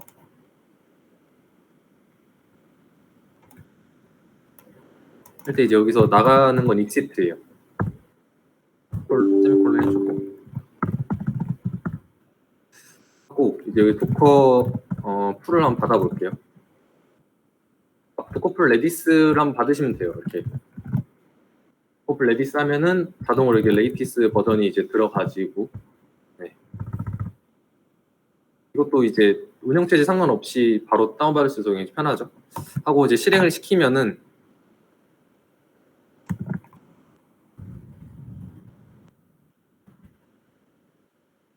이것도 마이 레디스 백으로 한번 해볼게요. 그러면 또 컨테이너 아이디를 뱉어내고 그거를 한번 들어가서 확인해 볼게요. 레디스에 대해서 한번 설명 안 드렸는데, 레디스가 이제 저희가 사용하고 있는 MySQL, 뭐 SQLite, 몽고DB 이런 거 들어보셨을 텐데 레디스는 좀 생소하실 수도 있어요. 레디스가 요즘 많이 좀 잡 디스크립션이라고 그 채용 공고 보면 가끔 떠요. 우대사항으로, 필수 역량은 아니고 우대사항으로 레디스나 뭐 다른 데이터베이스 오픈DB를 써본 경험 이런 걸 물어보는데, 레디스는 뭐냐면은 일단 DB랑 똑같은 역할을 하는데 이게 서버의 메모리에서 돌아가고 있는 거예요. 서버 메모리에서 돌아간다라는 거는 이제 운영체제 시간대 보면은 메모리가 더 접근 속도가 굉장히 빠르거든요. 디스크 접근 속도보다 메모리가 훨씬 더 빨라요. 한 100만 배 정도 빠른데 그 레디스는 그래서 결과적으로 서버의 메모리에서 돌고 있는 DB다라고 보시면 돼요. 네. 그렇기 때문에 이제 뭐 레디스를 DB라고도 얘기도 할 수 있고 캐싱 서버라고도 할 수도 있어요. 그래서 사실 되게 범용적으로 많이 사용되고 있고 그럼 얘의 저장 방식은 이제 키밸류 형식으로 저장을 해요. 사실상 저희가 알고 있는 제이슨 형식이랑 똑같이 저장을 하고 있어요. 그래서 개발자들 입장에서 되게 사용하기 편하다라는 장점이 있고 그럼 이거 레디스는 저장할 때 스키마가 필요할까요? 아닐까요? 아시는 분? 뭔가 그럴 것 같다. 스키마 필요가 없습니다. RDB가 아니기 때문에 스키마 프리하게 사용할 수 있고 데이터를 간단하게 저장하고 뽑아낼 때 쓸 수 있다. 근데 어떻게? 되게 빠르게 DB의 RDB보다 빠르게 할 수 있다는 거고 그래서 인증 서버에서 많이 사용을 해요. 인증 서버로. 토큰 같은 거 이제 아까 발급한다고 했잖아요. EY로 시작하는 그 일련의 스트링 값이 토큰이라고 하는데 그 토큰을 사용자가 접속할 때마다 이제 보낼 거란 말이죠. 쿠키든 뭐 헤더를 통해서 보내면은 이제 그거를 서버에서 받고 이게 유효한지 아닌지 체크를 할 때 DB를 계속 타면은 너무 오래 걸리는 거죠. 페이지 접근할 때마다 토큰 계속 줄 텐데 DB에다 계속 조회해서 이게 있는 토큰인지 없는 토큰인지 계속 확인하면 안 되니까 그거를 이제 레디스라는 것에 둬서 탐색 속도 굉장히 빠르게 인증을 진행할 수 있다라는 거가 일단 목표로 사용을 하려고 해요. 그래서 도커 런을 했고 익스큐트를 한번 실행해 볼게요.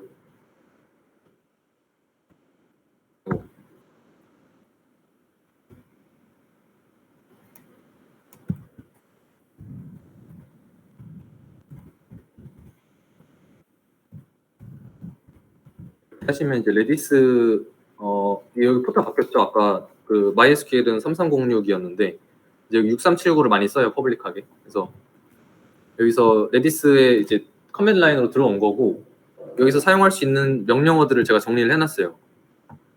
그래서 핑을 보내면 퐁이 오거든요. 이런 것들 옛날에 사용하는 그런 서버 연결 방식이에요. 잘 연결돼 있는지 확인할 때 하는 그런 것들이고 이제 여기서 키를 쫙 뽑아내면은 처음에는 없다고 뜨겠죠 당연히 뭐 아직 설정한 게 없으니까. 근데 셋을 통해서 셋 명령어를 통해서 제가 얘기했던 그런 그 키밸류 형식으로 저장하고 조회하고 이걸 할 수 있어요. 지금 셋을 한 거는 키1이라는 키값으로 밸류 1을 저장하겠다는 거거든요. 그래서 get 명령을 또 쓸 수 있겠죠. 셋으로 한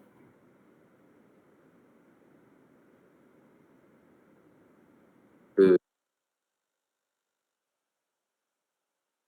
저장할 수도 있고 되게 빠르게 뽑아낼 수 있다.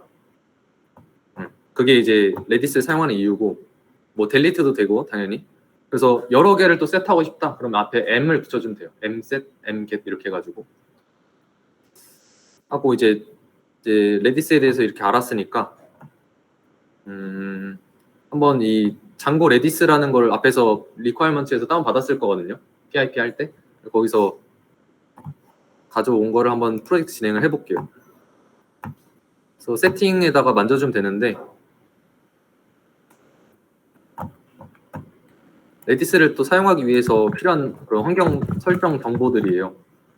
보면은 이제 어떤 포트를 어떤 로케이션을 사용하겠다. 여기는 뭐 포스트랑 포트 네임은 없고 이렇게 한 줄로 다 돼 있는 거 볼 수 있고 레디스를 이제 아까 제가 얘기했던 것처럼 캐시로 쓸 수도 있고 뭐 DB로도 쓸 수 있고 여러 가지 방법이 있다고 했는데 여기서는 레디스 캐시로 쓰겠다라는 걸로 해서 뭐 인증 정보들을 캐싱을 해놓겠다라는 거죠. 그래서 접근 속도를 좀 빠르게 높여보겠다라는 거고 이제 TTL은 타임 투 리브여서 얼마만큼 이게 유효하게 살아 있게 할 거냐 그런 겁니다. 그래서 캐싱을 계속 또 오래 두면 안 되니까 캐시를 또 너무 많이 쓰게 되면은 사실 오히려 병목이 또 생기거든요. 캐시에서 그러면은 안 되니까 정기적으로 좀 죽여주는 작업을 하는 거죠. 네, 그래서 좀 이거 TTL도 잘 설정하면 좋다. 그래서 이런 것도 최적의 TTL 시간 설정하기 이런 거 보면은 나올 겁니다. 그래서 URL도 설정을 할 수 있고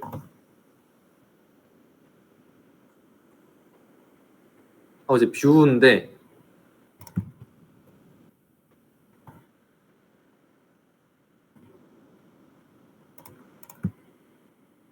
그냥 다 페이스트를 한번 해볼게요.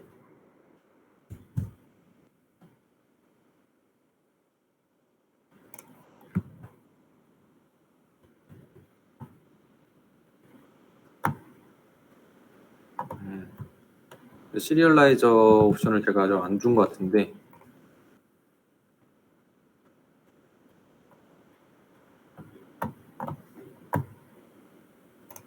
기존에 했던 프로젝트에서 안 가져온 것 같아요.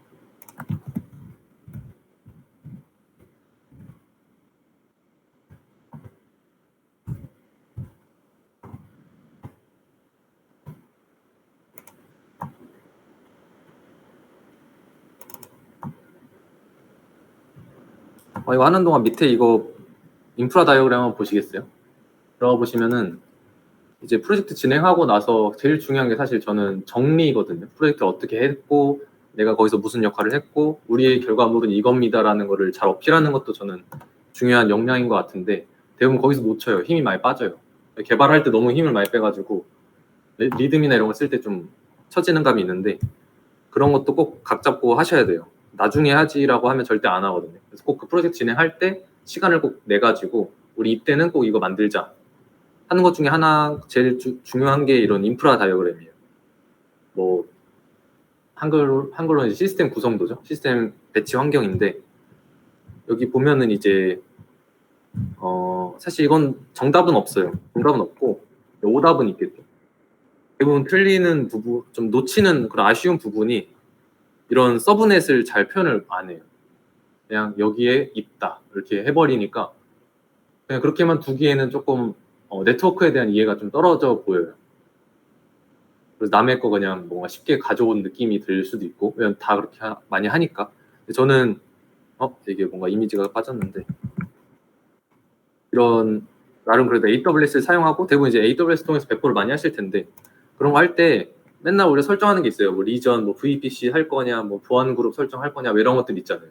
우리 쉽게 넘기는 것들이 굉장히 중요한 부분이어서 그 뭔가 인사 담당자나 이런 사람 기술자들이 볼 때는 좀 더 지키면은 더 눈이 가더라라는 걸 좀 말씀드리고자 이렇게 한 거고 이제 퍼블릭 서브넷이랑 뭐 프라이빗 서브넷 이렇게 차이가 있는데 뭐 이름에서부터 일단 알 수 있듯이 퍼블릭 서브넷은 어디서든 접근할 수 있는 거예요. 서브넷들. 그래서 보안 그룹에서 열 때 모든 포트, IP 버전 4 해가지고 0.0. 이렇게 그런 거 보셨잖아요. 그런 것들이고 이 프라이빗 서브넷의 경우에는 특정한 허용된 IP 주소나 허용된 포트로만 접속할 수 있게끔 해주는 게 이제 프라이빗 서브넷이라고 보시면 돼요. 그래서 이거는 외부에서는 전혀 모르고 사 내에서 쓸 때 대부분 이렇게 하죠. 그래서 이렇게 구분하는 이유는 일단 데이터가 들어와서 뭔가 네트워크 접속할 때 보안적인 이슈를 최소화하려고 하는 거예요. 궁극적인 사이버 공격을 최소화하려고 하는 거고 퍼블릭 여기 서브넷에는 모두가 들어와도 되지만 여기서 나트 게이트웨이라는 게 있어요. 나트 게이트웨이로 한번 걸러져서 프라이빗 서브넷으로 오기 때문에 좀 더 보안적으로 관리를 하기가 좋다. 그래서 이런 지금 키워드들 뭐 I 게이트웨이, 뭐 ALB, NLB 이런 이제 AZ 이제 가용 영역이거든요. 어벨러블 좀. 그래서 이런 부분에 대해서 한번 프로젝트를 이렇게 설계하면 너무 좋고 제가 느꼈을 때는 굳이 이렇게 설계를 안 했어도 이렇게 가져가도 저는 괜찮은 것 같아요. 이런 설계도를 사실 진짜로 했어라는 걸 검증하기 어렵기 때문에 이거에 대해서 충분히 이해만 솔직히 하고 있으면은 구현을 할 수 있는 거니까. 그래서 EC2를 하나만 땄어도 뭐 이렇게 따로따로 돌린다. 뭐 프로젝트 프론트 다른 EC2에 돌리고 또 백은 다른 EC2에 돌려가지고 서로 이렇게 API 통신을 한다. 여기서 HTTP 통신한다. 그래서 ALB에 대한 개념만 알고 있으면 저는 충분히 된다고 생각해요.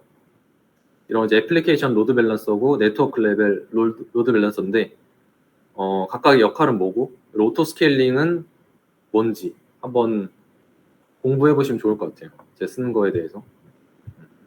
그래서 프로젝트 하실 때 좀 참고하셨으면 좋겠다라는 생각으로 했습니다. 그래서 뭐 CI/CD 같은 것도 GitHub이나 뭐 젠킨스도 많이 사용을 하고 있고 그런 거 한번 꼭 해보셨으면 좋겠어요. 그래서 이런 거 할 때 아마 도커가 필요하다라는 걸 또 느끼실 거예요.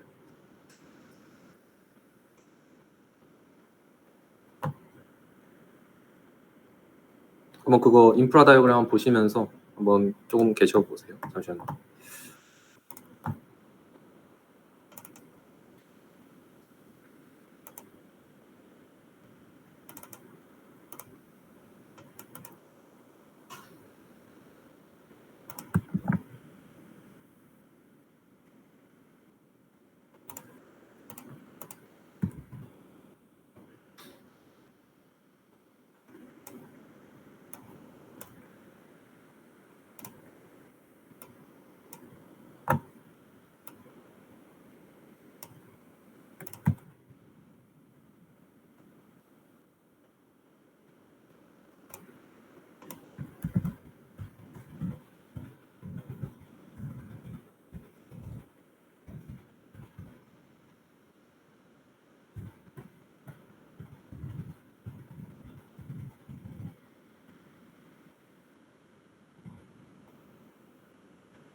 시리얼라이저도 좀 낯선 부분이 있는데 저도 이제 막 공부해보면서 보니까 나름 좀 편리하더라고요. 네, 근데 항상 저희가 좀 어렵다라고 느끼는 부분이 눈에 안 보이는 게 어렵거든요, 대부분. 그러니까 이런 크리에이트라는 함수를 썼는데 도대체 뭐 호출한 적이 없는데 알아서 되는 그런 것들이 있어요. 뭔가 나는 안 건드렸는데 알아서 돼버리는 그런 게 좀 어렵다고 좀 느껴지는데 그런 것들을 보면은 일단 이 명칭에서부터 알 수 있듯이 뭔가 이 객체가 생성될 때 자동으로 꽂아 넣는 값 이런 것처럼 뭔가 유추도 할 수도 있고 나중에 자바에서 사용하는 어떤 생성자 같은 역할을 하는 거죠. 그래서 그런 것들을 좀 공식 문서를 보면서 이런 시리얼라이저가 어디서부터 왔는지 하면 레스트 프레임워크거든요. 레스트 프레임워크에 대해서 한번 이렇게 구글링을 해보면 좋아요. 그래서 제가 좀 추천으로 이제 밑에다가 참고 자료를 놨는데 이게 되게 잘 나와 있더라고요. 그래서 아시는 분도 아시겠지만 이런 튜토리얼을 한번 진행해보면 좋아요. 그러니까 뭐 장고면은 이런 장고에 대해서 살펴보면 좋겠고 뭐 스프링이면은 스프링에 대해서 또 이런 튜토리얼이 있거든요. 그래서 그런 것들 한번 쫙 팔로우 해보면서 이렇게 되는구나라는 걸 이해를 하면은 이런 것도 글자도 한번 읽어보시고 그러면은 좀 더 그 프레임워크에 대한 이해도가 높아지면서 개발할 때나 구글링 할 때에도 좀 더 편리함을 느끼실 거예요. 그래서 그런 것도 참고해서 이 크리에이트라는 놈이 도대체 뭐 어떤 놈인지 그런 걸 또 찾아보면 좋겠죠. 그래서 이런 것들 활용하는 것들 시리얼라이저에 대해서 자세하게는 말씀 안 드려도 될 것 같고 얘가 지금 왜 빨간줄 뜨는지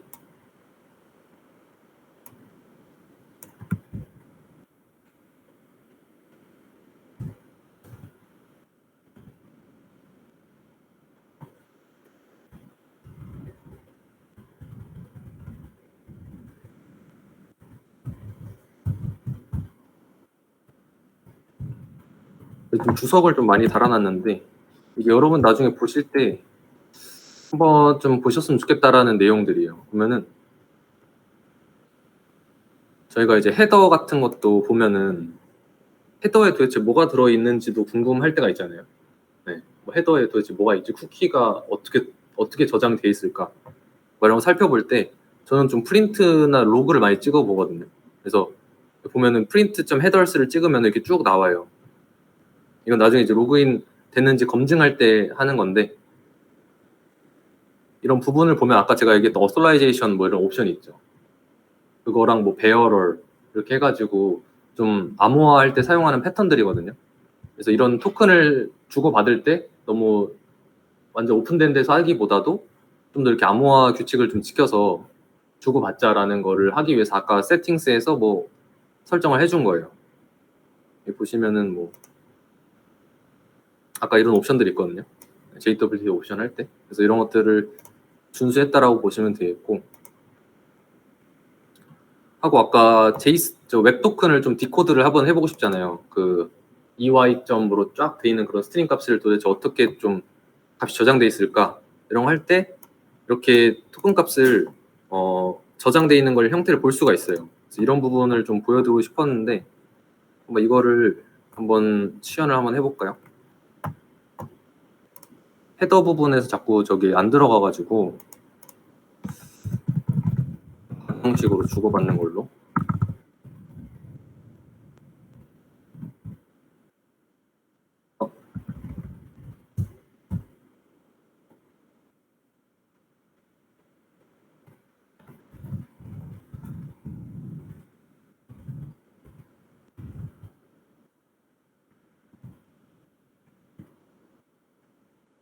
안 들어가져 있었나 보네.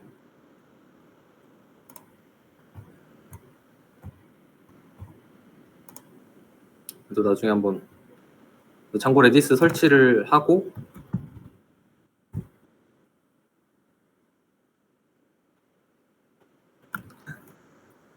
이런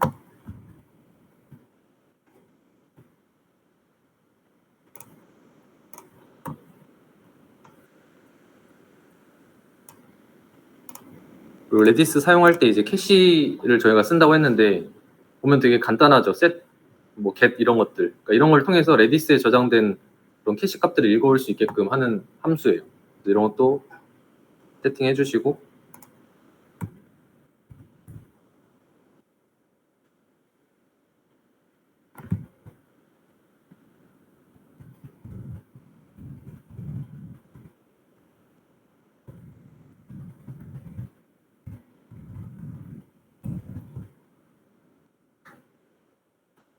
뭔가 지금 에러가 있는 것 같은데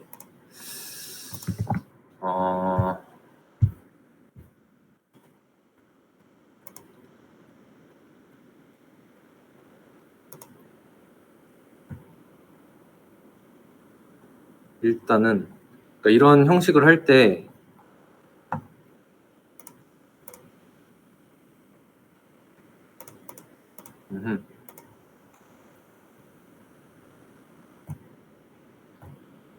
혹시 뭔가 이제 코딩을 하는 게 아니라 이렇게 가져오면서 하다 보니까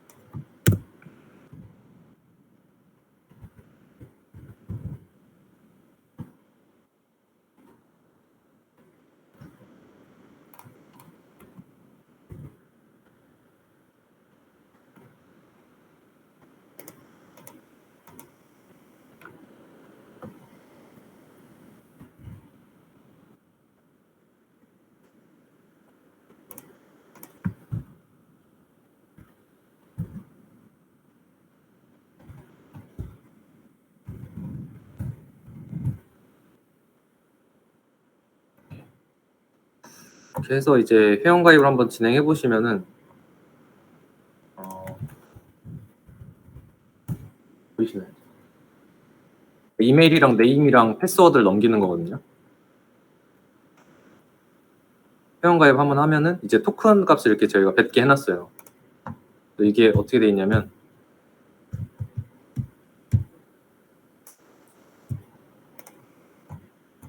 이제 슬래시 조인으로 오잖아요.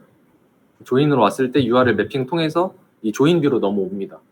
여기서 리퀘스트 이게 포스트 방식은 이제 여기로 매핑이 되거든요. 그래서 포스트 형식으로 메서드로 들어온 값들 여기서 꽂히고 여기서 이제 토큰을 이렇게 만들 수 있어요. 토큰 옵티마이저 시리얼라이저라는 거가 제공을 해주고 있어가지고 되게 간편하게 만들 수가 있고 여기서 이제 토큰을 만들 때 사실 뭐 액세스 토큰이랑 리프레시 토큰 이런 게 있는데 액세스 토큰은 아까 얘기했던 건 30분처럼 좀 짧은 제한 시간을 두는 거고 리프레시 토큰은 액세스 토큰이 끝났을 때 이제 만료됐을 때 다시 한번 재갱신해 줄 때 사용하는 게 리프레시 토큰이에요.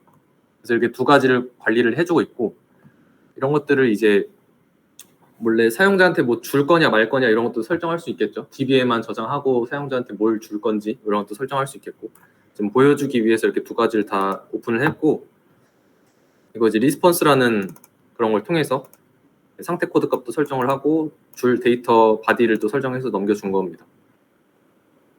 하고 시리얼라이저로 된 그 데이터를 또 보고 싶으면 이 주석을 지우면 되게 많은 그런 유저 정보들이 보일 수가 있어요.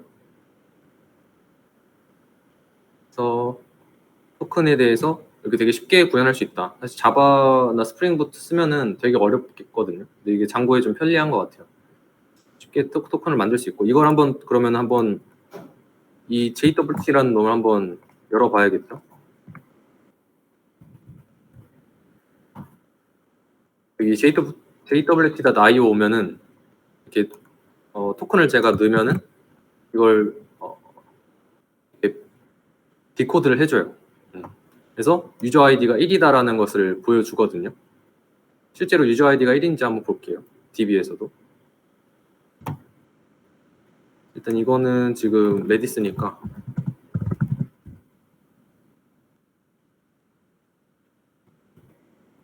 MySQL 한번 들어가 볼게요.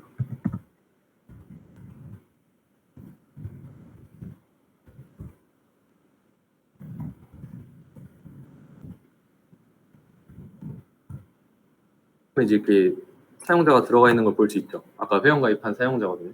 그래서 아이디 값이 이제 유저 아이디가 1이다라는 것이 이제 볼 수 있죠.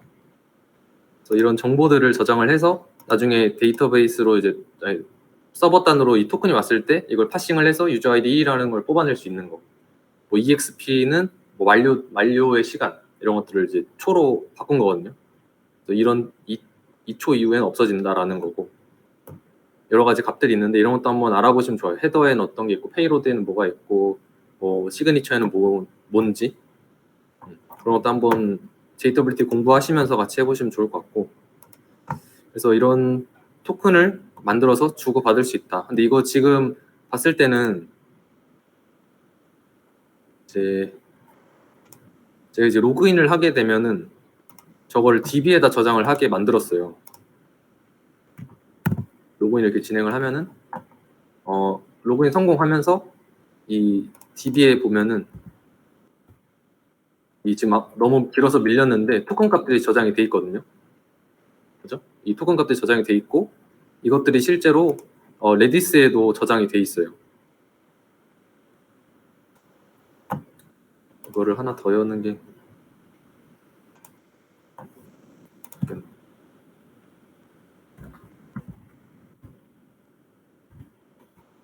해서 아까 키스 옵션 있죠?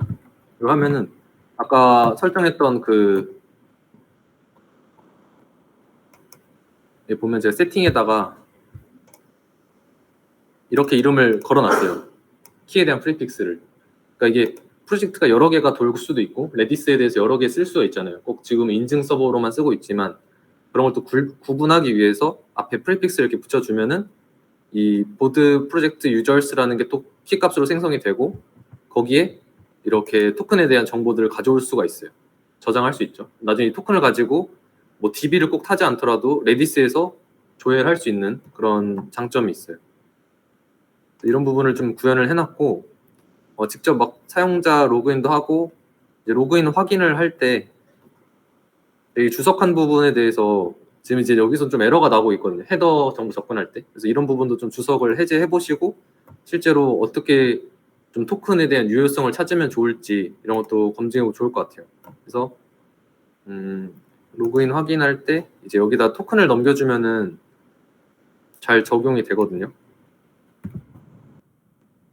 유효성 검사를 할 때도 이제 뭐 거기에 맞춰져 있는 그 스펙에 따라서 이렇게 보내면은 유효한지 아닌지 뭐 이런 것들 뽑아내고 이제 여기서 제가 프린트를 찍어본 건데 헤더에는 어떻게 지금 실려서 가고 있고 뭐 출력으로 나온 그 사용자 이메일 값 잘 나오고 있는 걸 볼 수 있죠. 그래서 이런 것 지금 로그인 확인을 한 거거든요.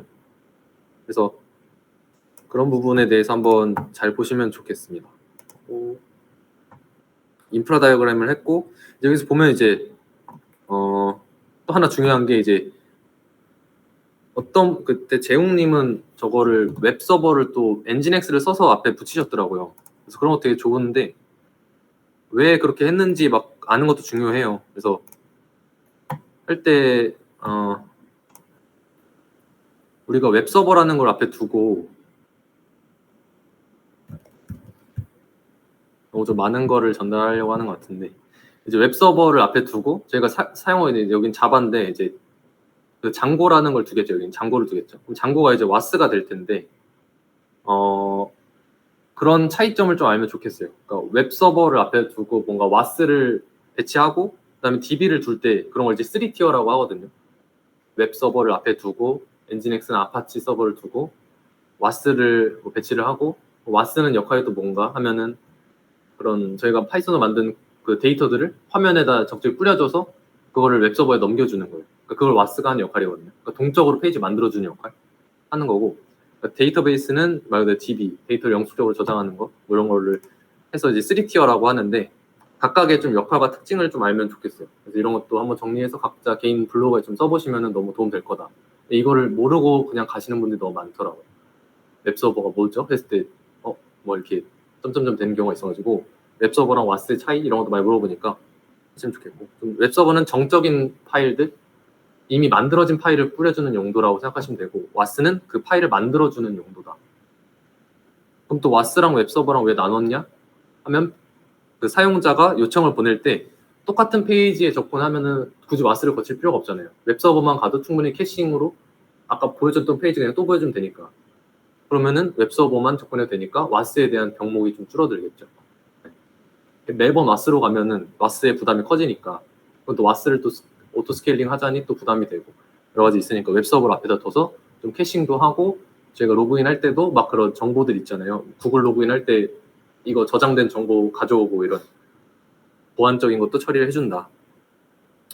그게 이제 3T 아키텍처 장점이고, 하고 이제 소셜 로그인 진행할 때 많이 등장하는 키워드가 이제 OAuth랑 SSO예요. 그래서 SSO는 뭐 싱글 사인 온이라고 해서 하나 로그인을 하면은 다른 데도 다 적용이 되게끔 UX 측면에서 굉장히 개선하려고 한 거고, 이제 OAuth 2.0이 좀 어려운데 제가 한번 예전에 정리했던 게 있거든요. 좀 투박하긴 한데 사실 이게 되게 정석 같은 내용이라서 한번 읽어보시면 좋을 것 같아요. 그래서 다 이해는 안 되시더라도 여기까지 뭐 승인 과정 정도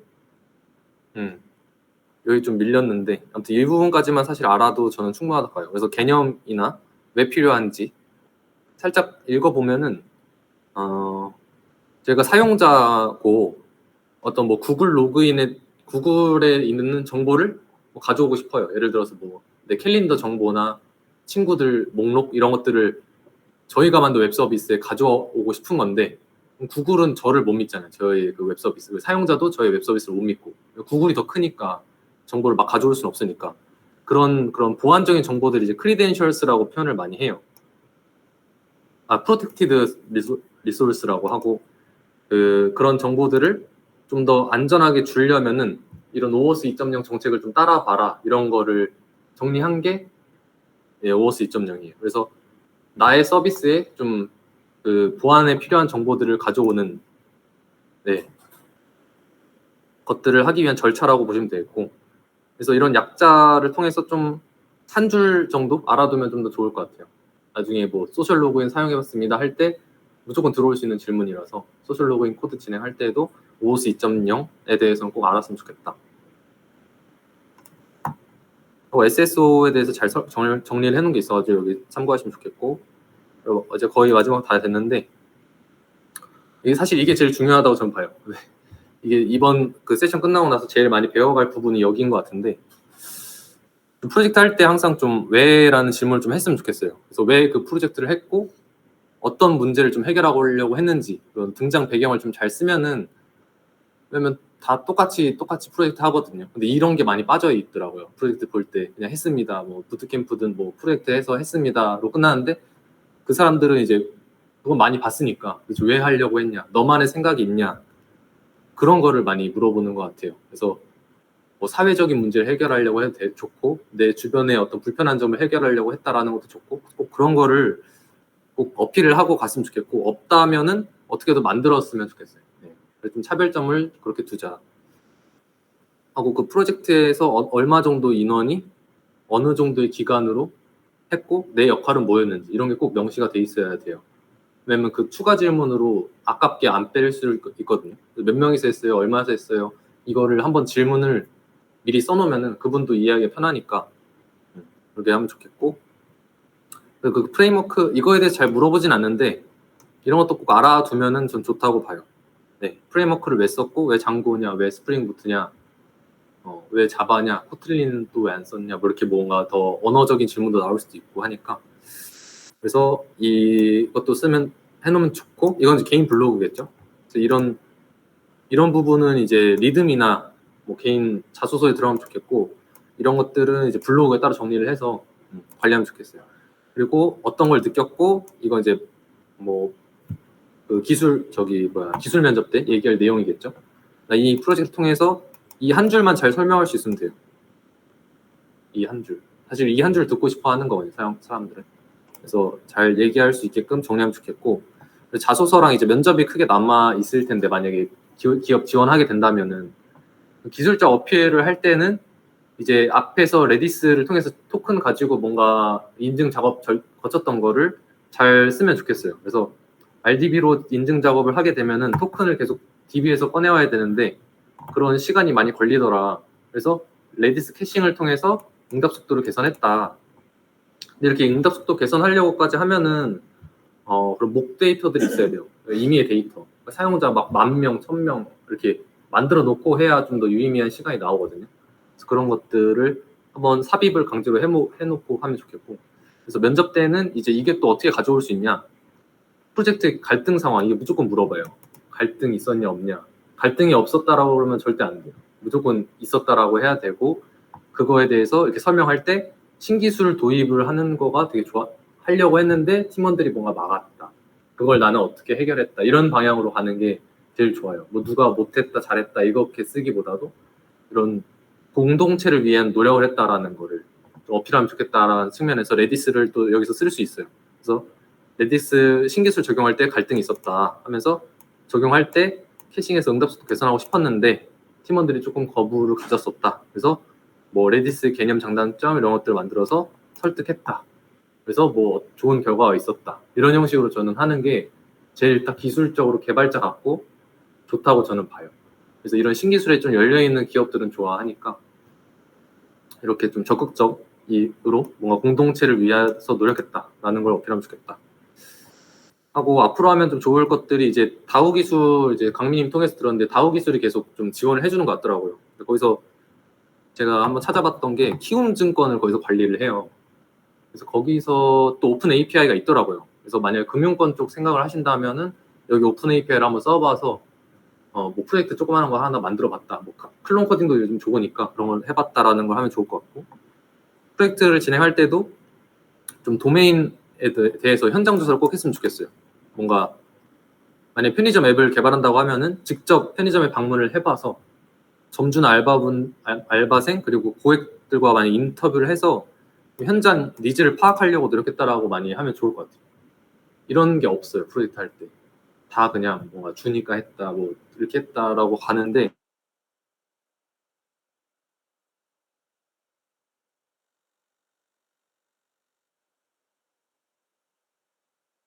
많이 배우는 것도 있거든요.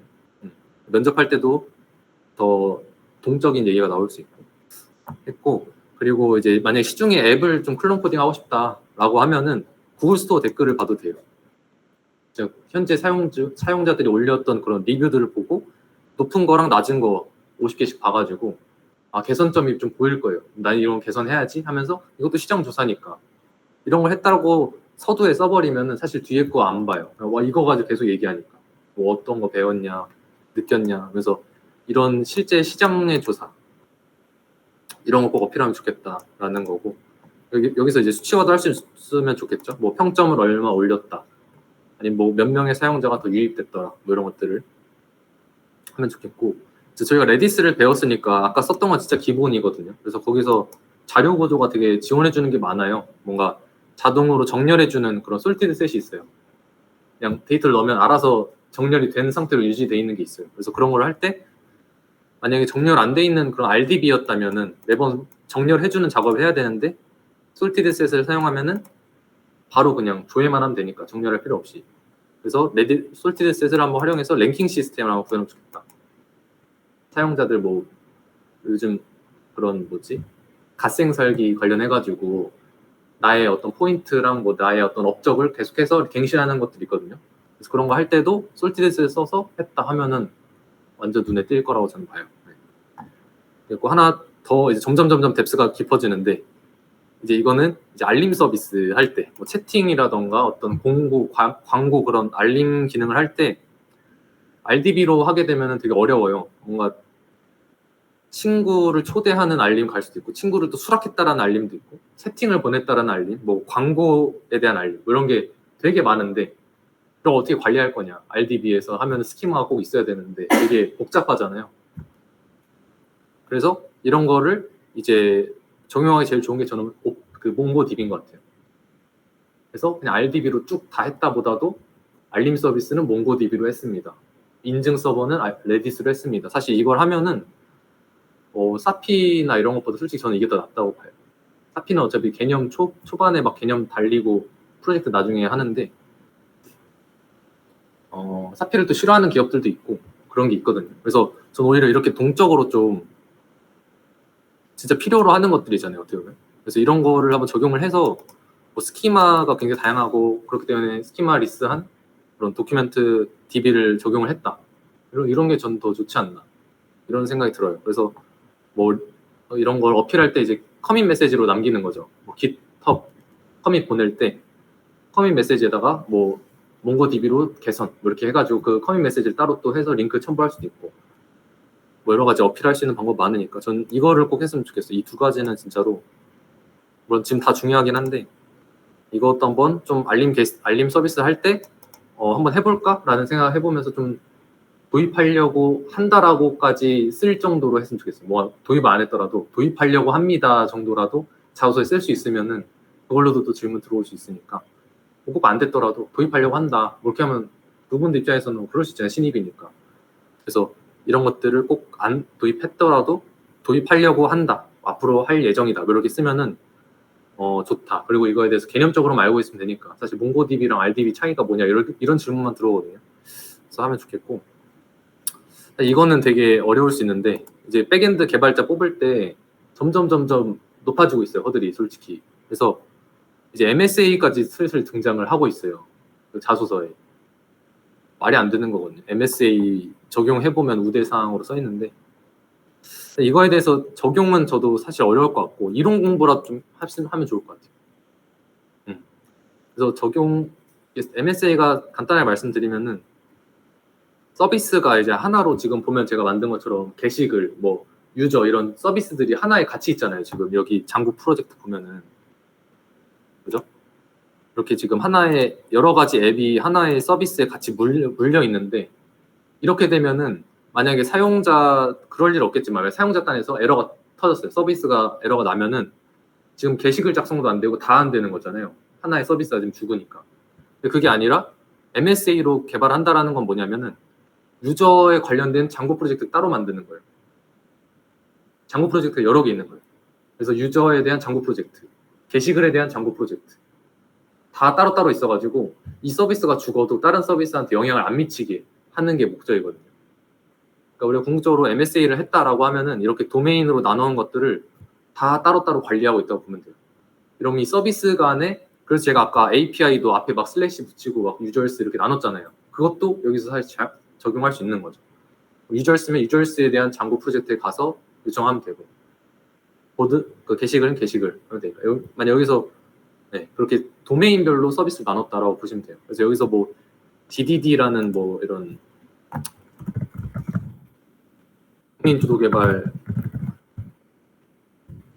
이런 용어가 나올 수도 있는데 그럼 이제 이런 공부하면서 그냥 여기 갔으면 좋겠어요. 적용보다도 이런 것들. MSA가 왜 필요한지 아까 말씀드렸던 것처럼 하나가 서비스 죽었을 때 전체 서비스 다운되는 게 아니라 다른 서비스에 대한 영향을 줄이기 위해서다. 그리고 그게 모놀리틱이 저희가 지금 짜고 있는 게 모놀리틱인데 차이점 하고 서킷 브레이커라는 게 있어요. 서비스가 다운됐을 때 다른 서비스한테 영향을 안 미치게 하려고 딱 잡아주는 애거든요. 뭐 그런 것도 개념적으로만 알아도 전 충분하다고 느껴서요 요즘에.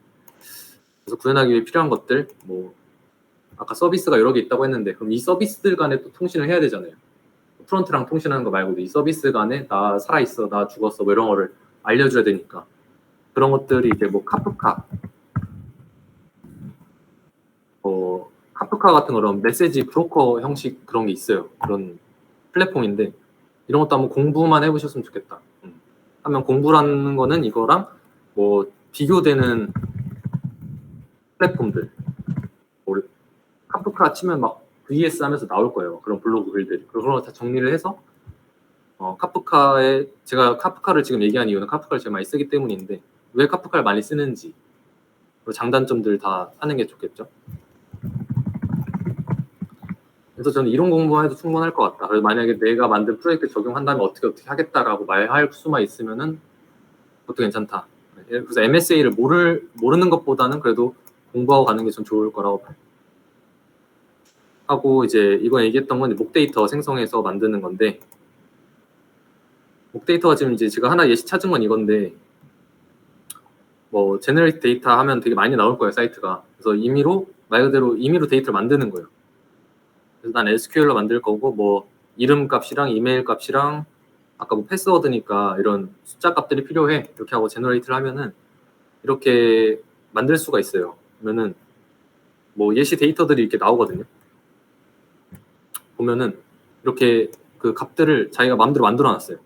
그럼 이 데이터를 DB에다가 인설트를 엄청 시켜 놓는 거예요. 막 1억 개까지 넣을 수 있겠죠. 그러면은 이제 그 데이터 값들을 실제 존재하는 사용자가 아니더라도 저희가 성능 테스트를 위해서 하는 거니까, 이게 아마 유료 버전이면 여러 개가 될 텐데 아마 지금 여기서 버전은 1000개가 안 되는 것 같아요. 500개씩 좀 되는 개수 최대한 해가지고 조금 살짝 좀 노가다성으로 해서 만들고, 이거를 한 번에 쫙 인설트를 시키는 거예요. 이 데이터들을 하고 나서 속도 비교 한번 해보는 거예요. MySQL로 인증한 거랑 레디스를 통해서 인증한 거랑 해서 속도 비교하면은 이 앞에서 얘기했던 거 있죠. 이 내용에서 여기서 몇 퍼센트 개선했다고 쓸 수가 있어요. 실제 한 거니까. 그래서 그런 거를 써보면은 더 좋다. 왜냐면 이게 글을 읽다가 숫자가 딱 나오면 되게 눈에 띄거든요. 그래서 수치화하는 게 되게 좋아요.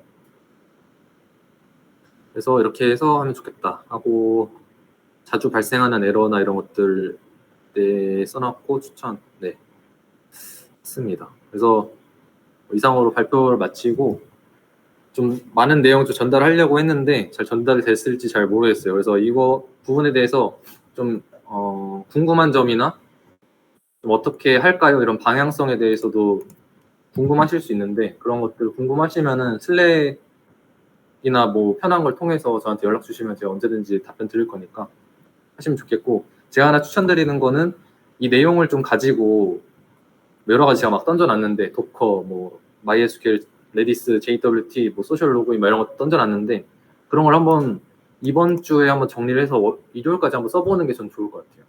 한 번쯤 딱 듀데이를 잡고 한번 써보시고, 뭐 그거에 대해서 좀 피드백이 원한다 하면 저한테 보내주시면 제가 충분히 피드백 해드릴 수 있으니까 그런 걸 한번 해보시면은 더 남는 세션 그런 결과가 나오지 않을까 생각이 듭니다. 그래서 이상으로 발표를 마치겠습니다. 고생하셨습니다.